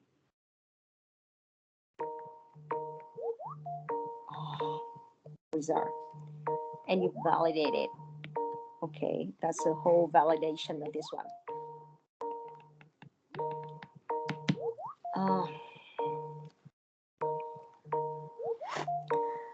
Okay, so when you model this and you put it into simulation and you evaluate, you design a system and you model and you design and you evaluate the whole solution. If the solution, if the result which just go out is not good, then you have to come back to redesign the system. So the benefit of system modeling is that you don't need to invest a lot of money into the system hardware and software in advance. So instead of it, what you can do, So instead of this, what you can do is that you design maybe over the simulation tool, okay? You design it, you let it go, let the whole system run in the virtual world. Then it comes out to a certain output and you can check if those outputs are okay. If it's not okay, then you have to go back to redesign the system. But if it's okay, you start there, you state that, okay, I found out a good solution, would bring you the good performance. If we are invest money in developing such a system, it's going to be okay, it's fine. So system modeling is like that. But of course, when you measure the performance, it doesn't reflect 100% of the real result or the real performance when you deploy in real field. It happens everywhere. So that's why when you do modeling, but since you simplify a lot of factors and constraints in the modeling, then of course when you measure it, you measure a certain performance, you prove that it's good. But then you have to develop into real world, and once the real engineer deploy all the solution in real world, then you have to remeasure again and see that how the performance is really is. And then they keep improving for the real system. But of course, that for the first time, when you evaluate by modeling, you can much in advance predict that if such a system is okay or not. And once it's okay, you deploy it, and still you have to improve. So the conclusion or the bottom line is modeling is a good way, but it doesn't guarantee that 100% of the performance is going to get in real field. Okay. And when you want to measure this one, then the the system parameter that you want to measure could be the time taken by the system to serve a request or a packet. Okay, just mean that when a packet or request arrives to such a system, that then we want to know about that, how much longer we have to wait until that request or packet gets out of the system. So that's all the service time, all the waiting time, the packet or the request have to wait inside such a system, okay? And it also corresponds to the response times of the system. The response time, okay? And it responds to the time of a request, waiting in such a system. And we also care about the buffer size. The buffer size, or the size of the queuing, or the queuing, or the size of the queue. The queue is mean that, or the buffer inside the system. So when you design, you have to choose that, okay, what's going to be the queue of a certain product. Every product needs some electronics buffer, okay? So it means that it requires a certain amount of RAM, you know, and then we also care about throughput, what's getting through such a device, and cost and as such, okay? Those are the parameter relating to space and time, and others parameter relating to the evaluation of the system performance. Okay. So now we start with 5 or 10 minutes. I can give you 10 minutes so you have more time to think, okay? We start a test, a mini test, to see that if you remember something about what I have said, okay? So you go into the chat box and I will post a link there. You immediately go to the link, fill in the form, do the multiple choice one, because that's the first mini test, so it's very simple, but you think hard before you click it, okay? And then you write down the name and submit it. Is it clear for you now before we start? Yes. Okay.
Excuse me.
Hello, could you hear me now?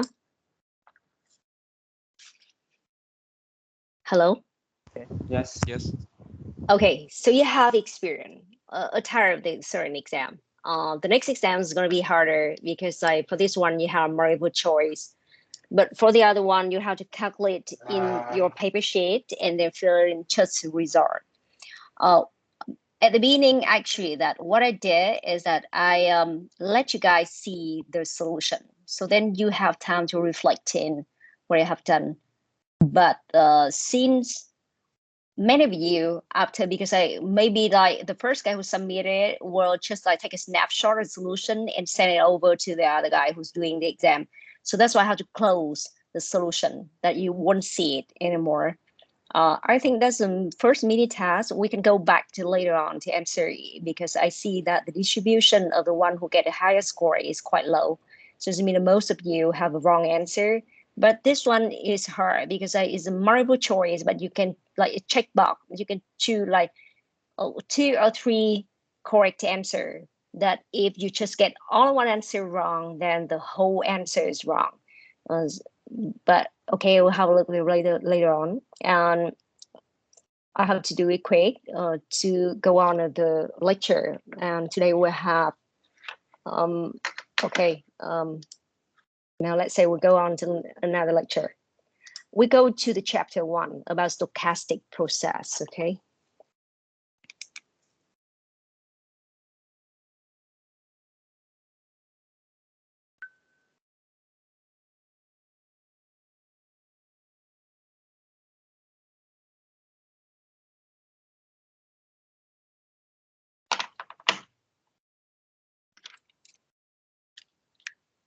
Điện tử truyền thông thì chương trình các chương trình gì.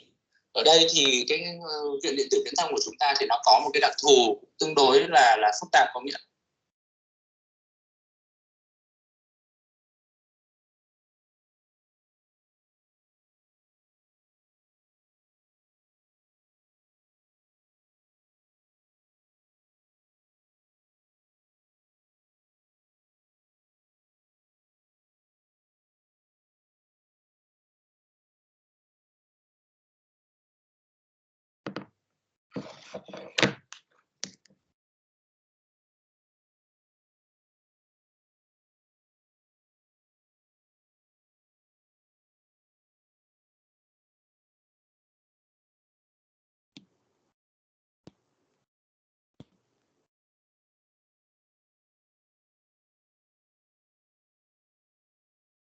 Okay, do you see a slide now?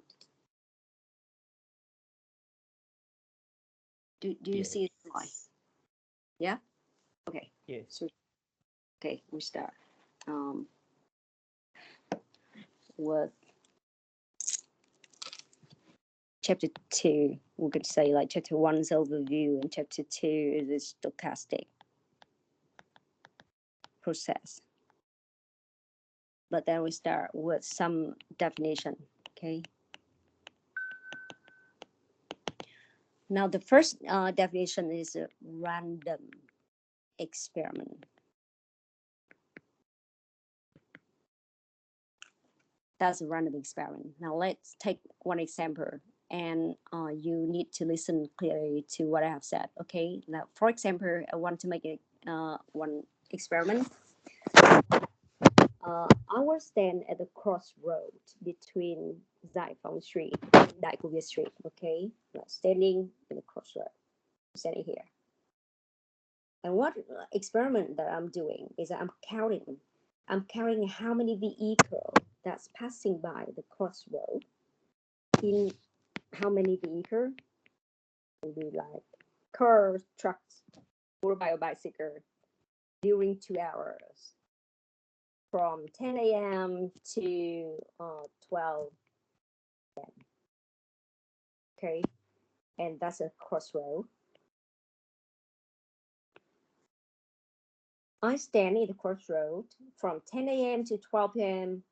in those 2 hours and daily.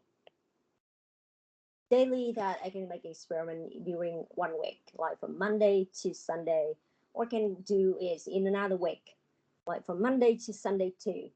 And what I'm doing is that I'm counting how many vehicles are passing by that crossroad in those 2 hours, from 10 a.m. to 12 a.m. Okay, so that's one random experiment. And in that experiment, well, what's the characteristic of that experiment? Can you just conclude that in that experiment, that's supposed to be like in the same situation, okay, same condition? It's the observation of something in the same condition.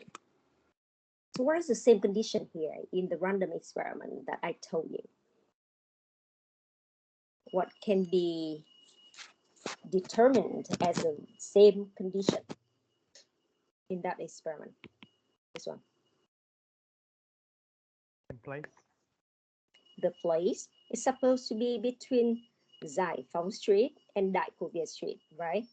So the place is supposed to be the same place. What else? Time. Time. What is about time here? Because we have like 2 hours. We're sort of 10 a.m. to 12 p.m. You know, so it means that we have to observe. Okay, here experiment is about observation. You observe something in your random experiment. You will observe the number of the vehicles, but you have to keep the place and the time the same. You have to observe in 2 hours. You have to observe not like any random 2 hours, but from 10 a.m. to 12 a.m. Not from 6 a.m. to 8 a.m. Okay. Of course, there is certain distribution like Poisson distribution that doesn't care about if it's 2 hours from 6 to 8 or from 8 to 10 a.m. It's the same.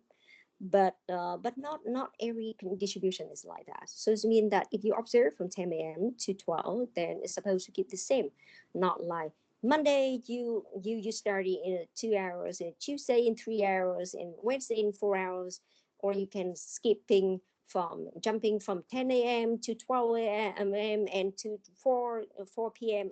as such. Okay, so you have to keep the same condition. Is very important for random experiment, because why you want to study about something stochastically. Okay, so you want to see the behavior of a certain process or a certain system in the same condition. They have to keep everything fixed. So in the same way, like this one's carrying the number of vehicle, but what I can do is I can flip a coin. Okay, I can flip a fair coin and see that if the fair coin turn to head or tail. Okay, the count the number of the vehicle. Or you can flip the coin, a fair coin, and to see that it is head or tail. Okay, so that's a random experiment that you need to remember it. In that experiment, okay, when you count the number of vehicles, when you flip the fair coin, do you see, or are you sure, or do you know in advance what's going to be the result? No. No, of course, yes. You don't know that if the fair coin turns to be a tail or a head, or if you can calculate like 1,000 or 2,000 vehicles that passing by that crossroad. So you don't really know what the result. But do you know that the set of the result value? Do you know that the value is supposed to belong to a certain set? Can you predict it?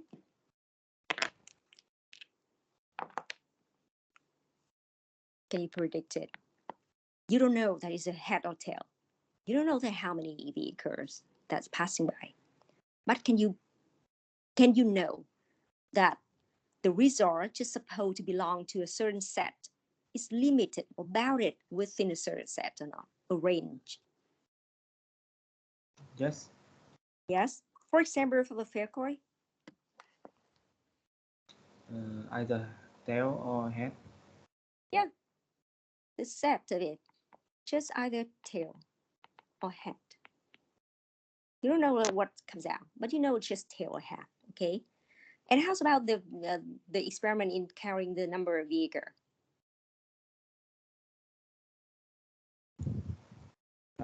Total vehicle in Hanoi. No, their total vehicle passing by a crossroad during 2 hours of time. A set of positive integer. Yeah, this can be 0 from 1 to positive infinity. It can be like that one. Of course, this one seems to be like somehow like mission impossible, but that's impossible in terms of probability, which is very small probability of it happening like positive infinity. But it happens. Right? In terms of mathematics, it happened there. It exists in the range. Okay. So we go to the random event.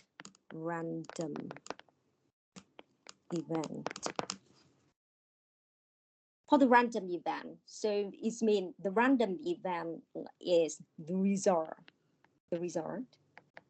of a random experiment.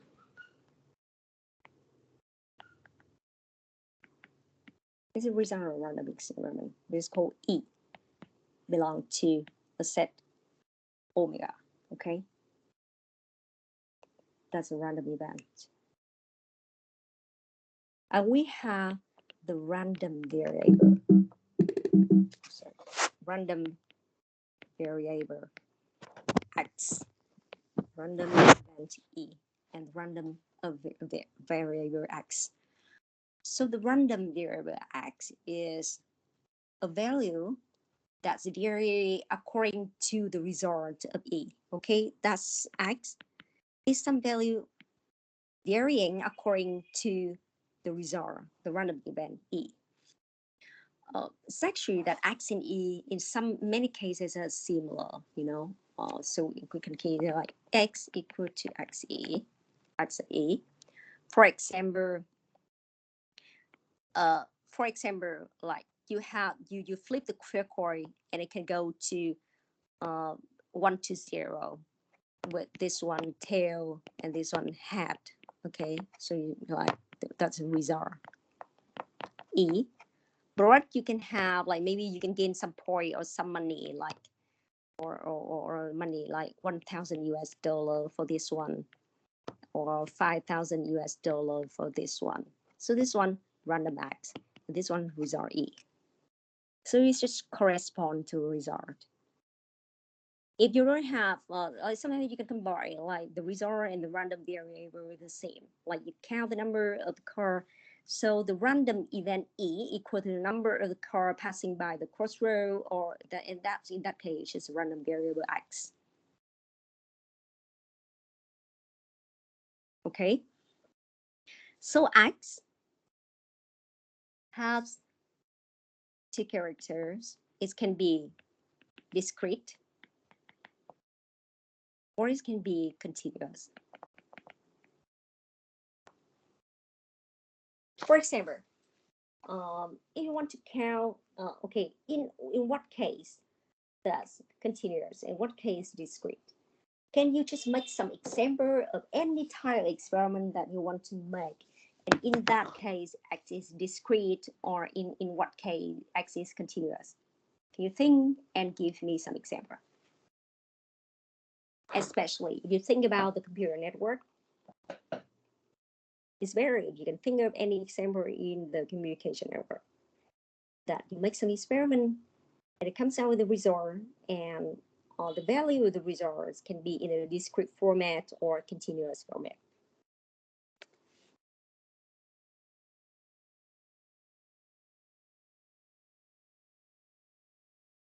Anyone can do it?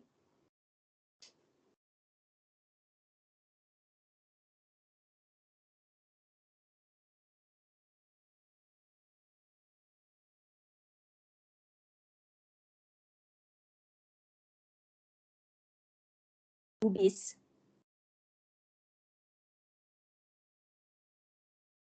Ubis. Yes, teacher. Yep. Can you come up with any beautiful ideas about random variable where X is discrete? Do you know what discrete mean? Discrete. Discrete where the value of x is just 1, 2, 3, 4, 5. So you can count it in the range of x. Okay, 1, 2, 3, 4, 5. So there is a limited set of the values, and you can count. But continuous is something like going smoothly. You can go from 0 to 0.11 and 0.112 and 0.12, and it's going and ranging over the range of x, because that's continuous. And discrete is they have a limited number of values in the set, just 1, 2, 3, and you can count it on.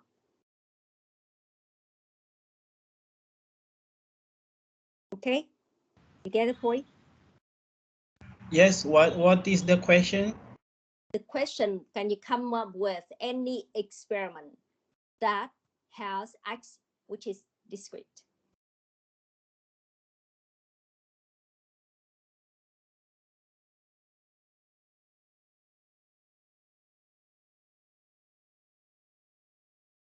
Yes, we have to count like using integration, right? Yeah. We're using integer number.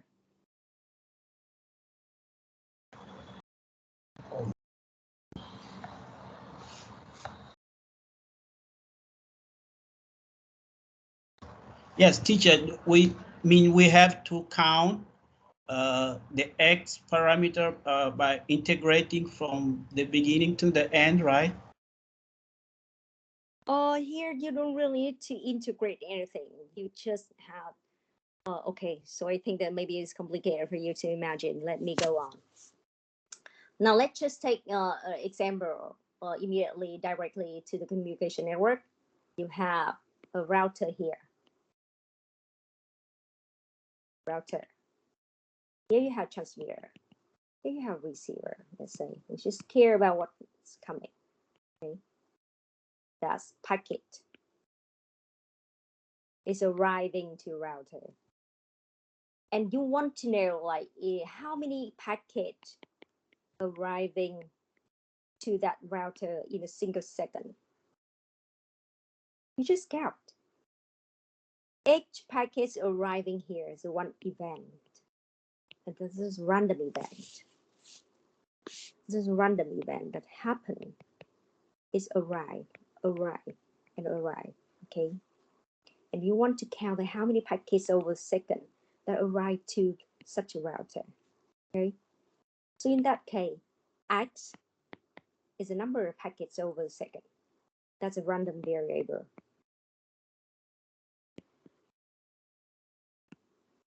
And that's discrete. So you can have like 0 packet, 1 packet, 2 packet, 3, 4, 5, 6. Okay, a certain number of packets in this one here. You can count it.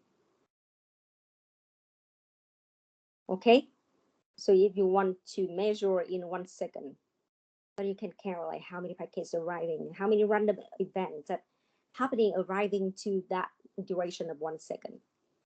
So in that case, the results coming out is a random variable x, which is discrete. It's the integer number.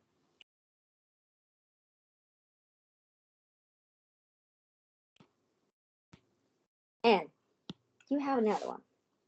You know that packets arriving like this one. It can be short or long.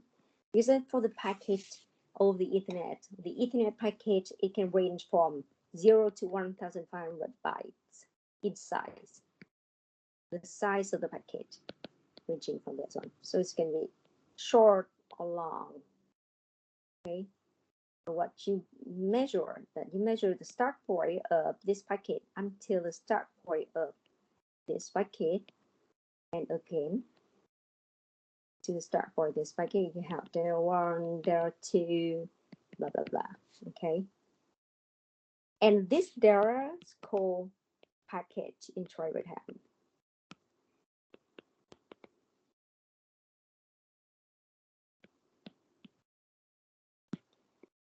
Packet intra-rate time.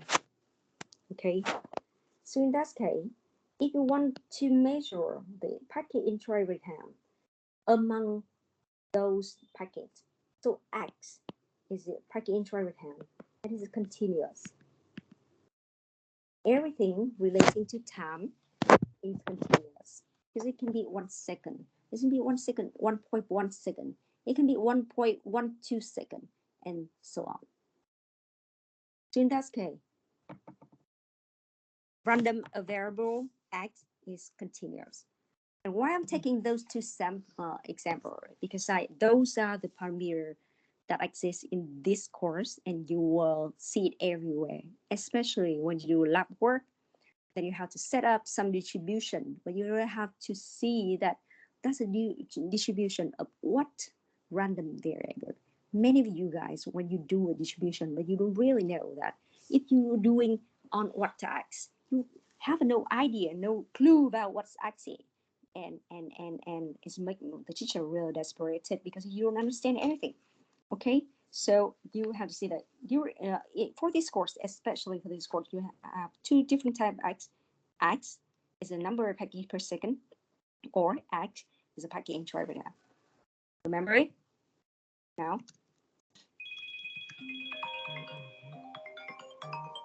wait, hold on a minute, okay? Alo? Đúng rồi. Rồi.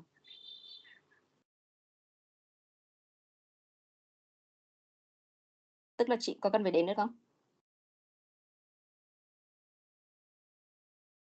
Chị sẽ đến, nhưng mà chắc phải 4:30 thì chị sẽ đến được kịp nhá. Mình chưa làm thủ tục được.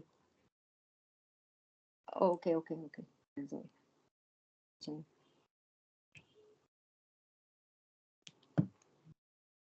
Okay, so you see that that's a 2 example of random variable, okay, for the random experiment. Just keep in mind it. Okay, so you have remember that you have a discrete random variable where you like if you want to count, you want to see the score of the student for you, the score, just 1 to 10, okay, so it can be or 1.5, 2, 2.5, but it's also considered as a discrete variable because you can count and there's limited number of the value. But for the continuous value is like many and many, so it's just like filling the full x-axis. So in that case, you cannot count it. For example, you want to measure pressure of a patient, or you want to measure light time of a bubble or LED, let's say. So in that case, that's a continuous variable. Okay, so clear? And so we go next one to probability. It's just a probability review. Okay, it's just a review. But this one is not about math. So the relative frequency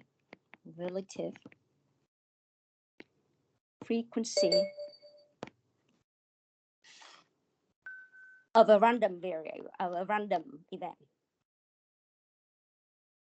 For example, you have A, and you want to calculate the probability of the random event A, and it's n sub A over n, which is n is the total number of experiment,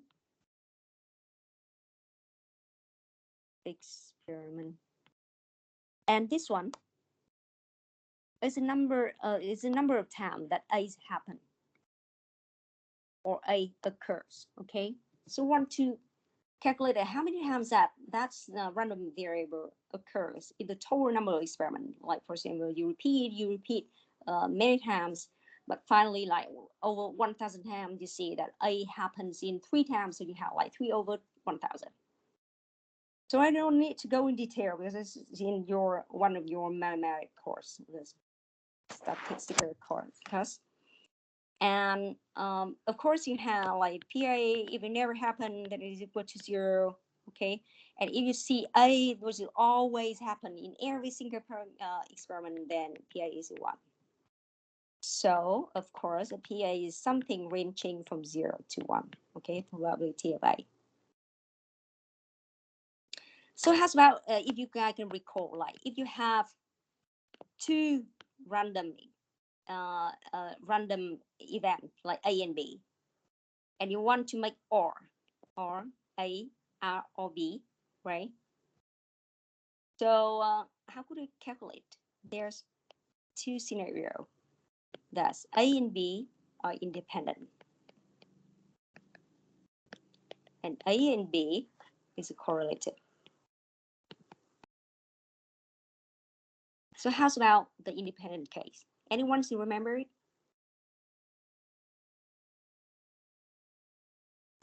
PA plus PB. Okay, is PA plus PB, right? So how's about this case?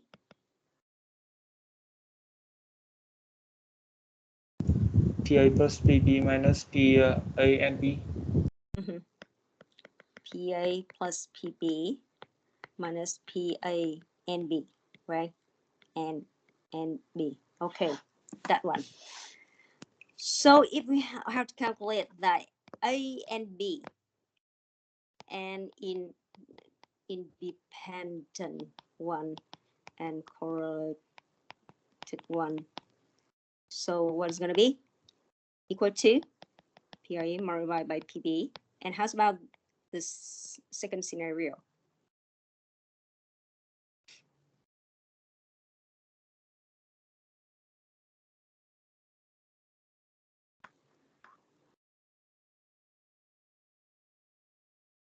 Anyone remember it? It will.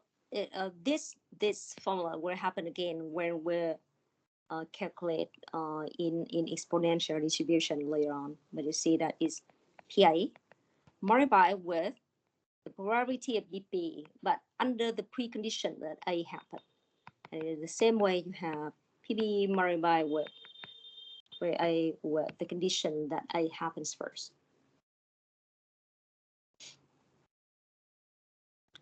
So that's a probability review that you keep in mind, the probability theory, okay? Let's say how I index it. 1, 2, okay.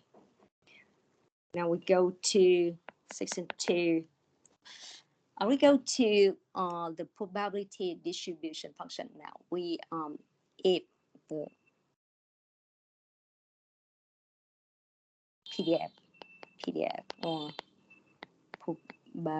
probability distribution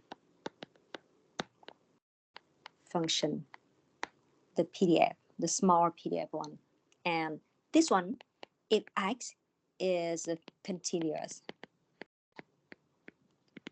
random variable. So remember PDF using for continuous random variable, okay? So it means that what we want to calculate is that we have this one. We have here's a probability, which is called fx, okay? And we want to calculate the probability of xy plus some data, okay? Some dx. So you want to calculate the probability of x with the condition that x in the range of from x to x plus dx. So dx here is supposed to be very small. Okay. So that's a probability that's probability density function, not distribution function, density. Probability density function. So this means that if you want to calculate the probability of a random variable taking a range of value from x to x plus dx. So it's actually that's just very small. Here somehow like we zoom in and we see that we have the gap here, but actually dx is very, very small. Very small, okay? Why we have to take dx? Because they have the meaning behind it, because we have a continuous one. So in the continuous one, you actually can take every single value here, okay? So let's say if you gather and you collect a data set that with 1,000 sample, And in those 1,000 sample, you may get 1,000 different values of x, okay? 1,000 different value of x. So in that case, since you have a range of different 1,000 value of x, the probability of one single value that happens is just 1 over 1,000. So see, everybody is just the same, 1 over 1,000. In that case, one of the tasks and the process that you should do is that you take a certain amount of variable, like a range, and you put all the values into the same value, okay? All values here the same value, and you take the probability of those values. So you see that the number of times it happened may be different. Go back to this one. That's the probability, okay? The probability of a continuous random variable. We have another one called probability distribution function, PDF. So in this case, we have probability distribution function. Above we have density function. Okay, now here we have probability distribution function. So in that one, what we have is that we also, this probability axis, we have to have the shape. But now we're on that we have x1 and we have the x2 and want to calculate the area of this one. So this one is called f capital X. Here we still have fx, okay, this one. So that's a probability distribution function of a continuous random variable x, where x is in the range. You want to calculate in the range of x1 and x2. So you set up, so before you have dx, this is very small, in here we should have x1 is x2. So in that case, you want to calculate and measure the whole area here. Okay, this one. And it's actually, this is sum. That's an integer, okay? So it means that fx, to calculate areas, actually, that's integral from infinity, minus infinity to plus infinity of the probability distribution function, dx. This one, this area. Of course, you can do like x1 and x2, like fx, small area of x1 and x2 of fx dx. But if you have the two upper bound and lower bound limitation, the minus infinity to plus infinity, then the total here, which is equal to, you know what's the integral from minus infinity to plus infinity, which is equal to what? You know the fx is a probability of that. 1. It's 1. Because that's a probability of certain event, and you know that sum up of all the probability just 1. So this is sum, okay? That's a sum, but since that's a continuous random variable, then you have to make a sum in terms of integral.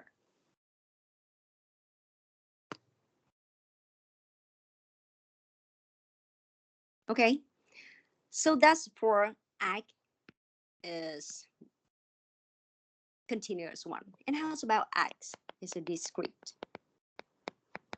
For the discrete random variable one, how could we deal with it for the discrete random? So it's more straightforward. To calculate the probability of X that happened, it's just like X. That's it. This means that we want to calculate if the random variable X here equal to a certain X. Okay, and it can be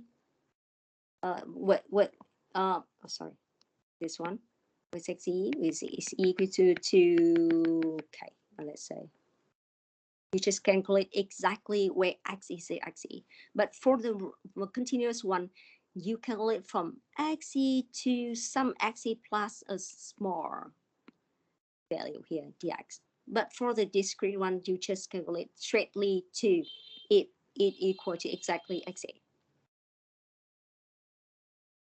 And that's also called frequency function. Similar to probability density function, okay? And similar to the probability distribution function, we have probability of X taking the value from A to B, or let's say. So just simply is the sum of all the probability where X equal to a certain Xi. This is I equal to 1 to K, let's say.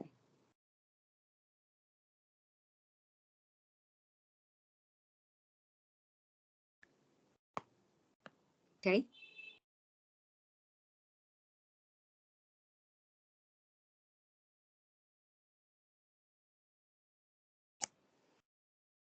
Now, let's take an exercise. For this exercise, I didn't prepare the online test, but we can do together one exercise, okay? Let's say we want to transmit a message, one message of 5 bit, the message of 5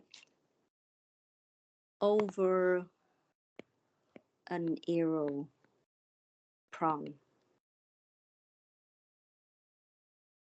channel.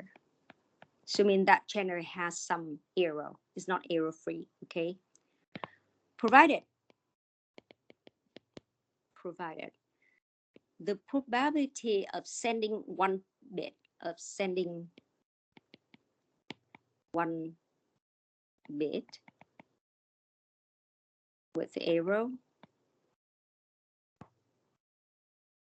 is PE equal to 1 over 6 when sending 1 bit, but that bit suffer from error because we go over maybe raining or storm channel, that bit gets lost.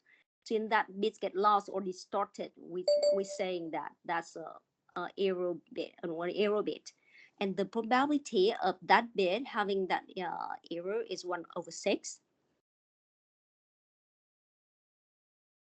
Okay, so if E is the number of error bit,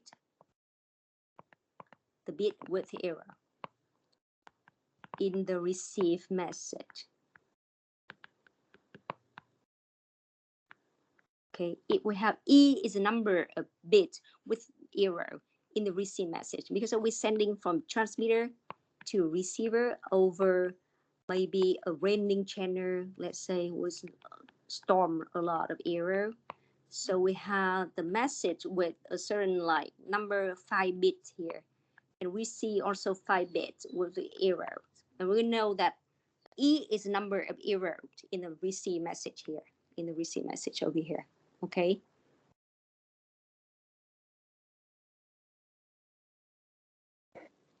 So the question A, question 1. So we call that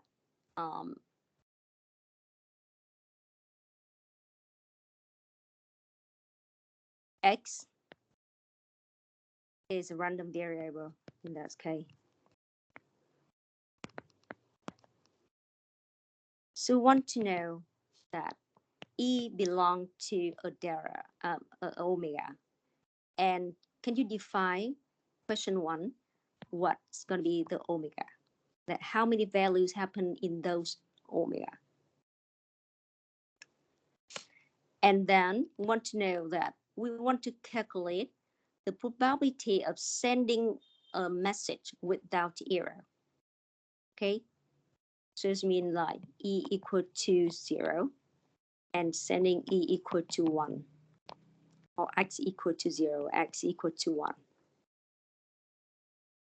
So we have 0 error bit, we have 1 error bit, and we want to calculate X equal to 2 and X equal to until 5. Okay, so you guys, can you calculate like P X equal to 0 to P X equal to 5 in that case? And you draw out a histogram, okay? You draw out a histogram. Histogram looks like this one, okay? There's a probability that you calculated, and that's x. The number of arrow have how many value that you just put into this one. Okay, can you do it in 10 minutes, and then we'll go back to check how you do.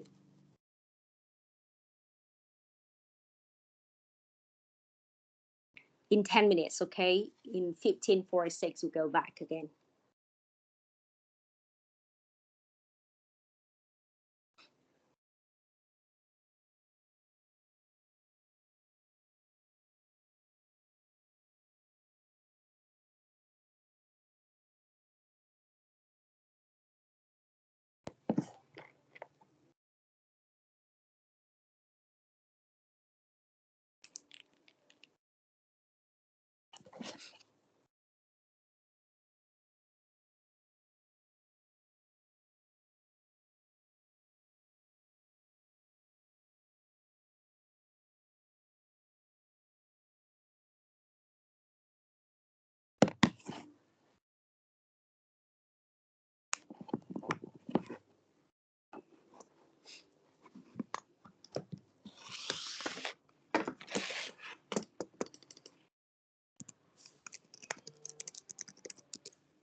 Okay. Did you guys finish? Can anyone show me that how you do it? Sorry, I will connect to my iPad. Then I can. It's not easy to do in class activity over Microsoft Teams. Let me check. How could I do?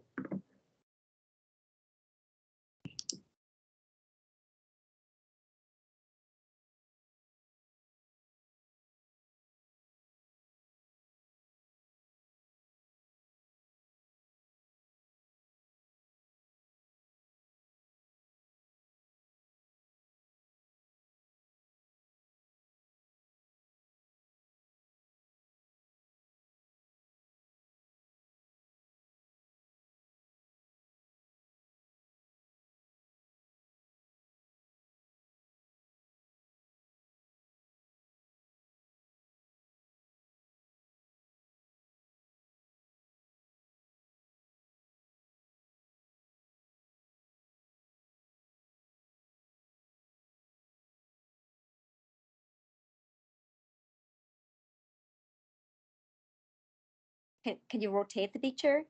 Okay, I'm taking the picture of Ngọc Minh, okay? Now let's say.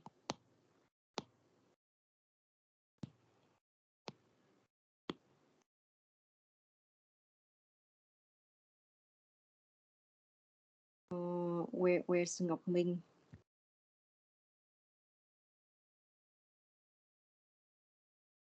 Do you see? Do you see my screen?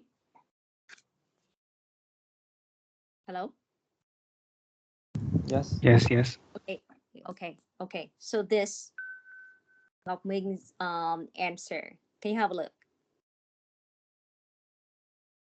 So instead of this, who will calculate it probability of x or e equal to 0, 1, 2, 3, 4, 5. And what he's calculating, Ngọc Minh, can you make a presentation of your own solution? Y is a 5/6 powers of 5. Can you show everybody how to do it? Well, the thing is,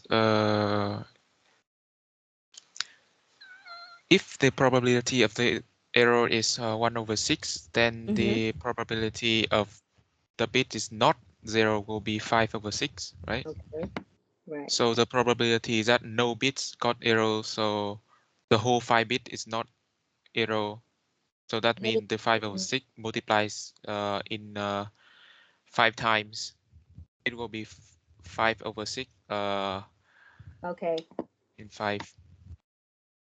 So it means that every 5 bits that you don't have any error at all, right? So the bit 1, bit 2, bit 3, bit 4, bit 5, all bits without error. So it means and the probability of each bit having no errors is 5/6, right? So you have like 5/6 5 times. So you have the 5/6 powers of 5. Does everyone agree with him? Is it okay? Clear? Yes. Yeah, maybe in the Okay, first case, so but in the first the other case case, and the other case where we have 1 bit that's error. 1 bit that error here, you see that it's actually that for the question, we don't really care about which position of that bit. So it doesn't matter. It's just not, it can be the first bit, it can be the second bit, it can be the third bit or the 5th bit, right? So you don't care about the order or the position of the error bit. So in that case, you have like Ming, he has like 1/6 of 1 bit error, and the other 4 is having no error, and he's calculating like this one. Everyone's agree with this one. That's a combinatoric. yeah, missing the combinatory, because if I calculating in this way, I will considering the position of each bit. Okay, but is it the position is like important here? I think because of the position is not important, so we have to use combination. Because if it is this way, then the total possible probability of this will not converge to 1. Everybody agrees with him?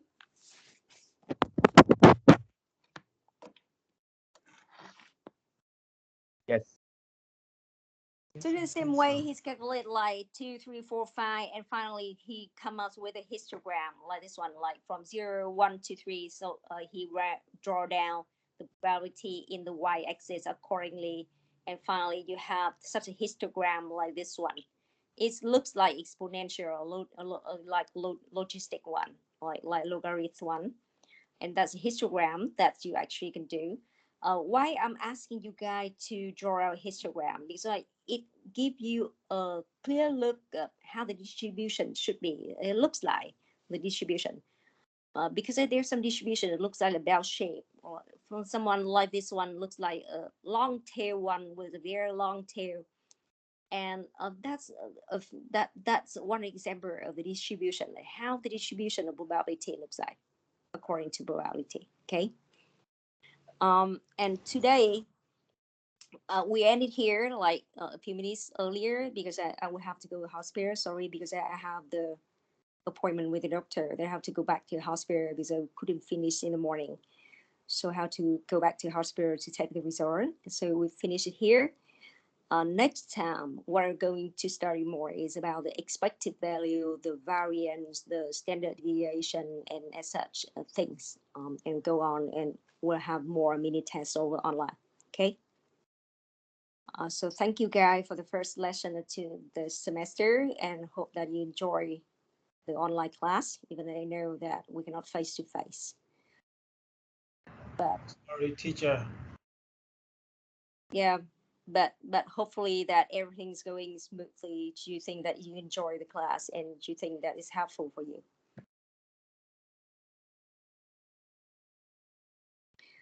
Okay, so we ended the class here, and class dismissed, and thank you guys.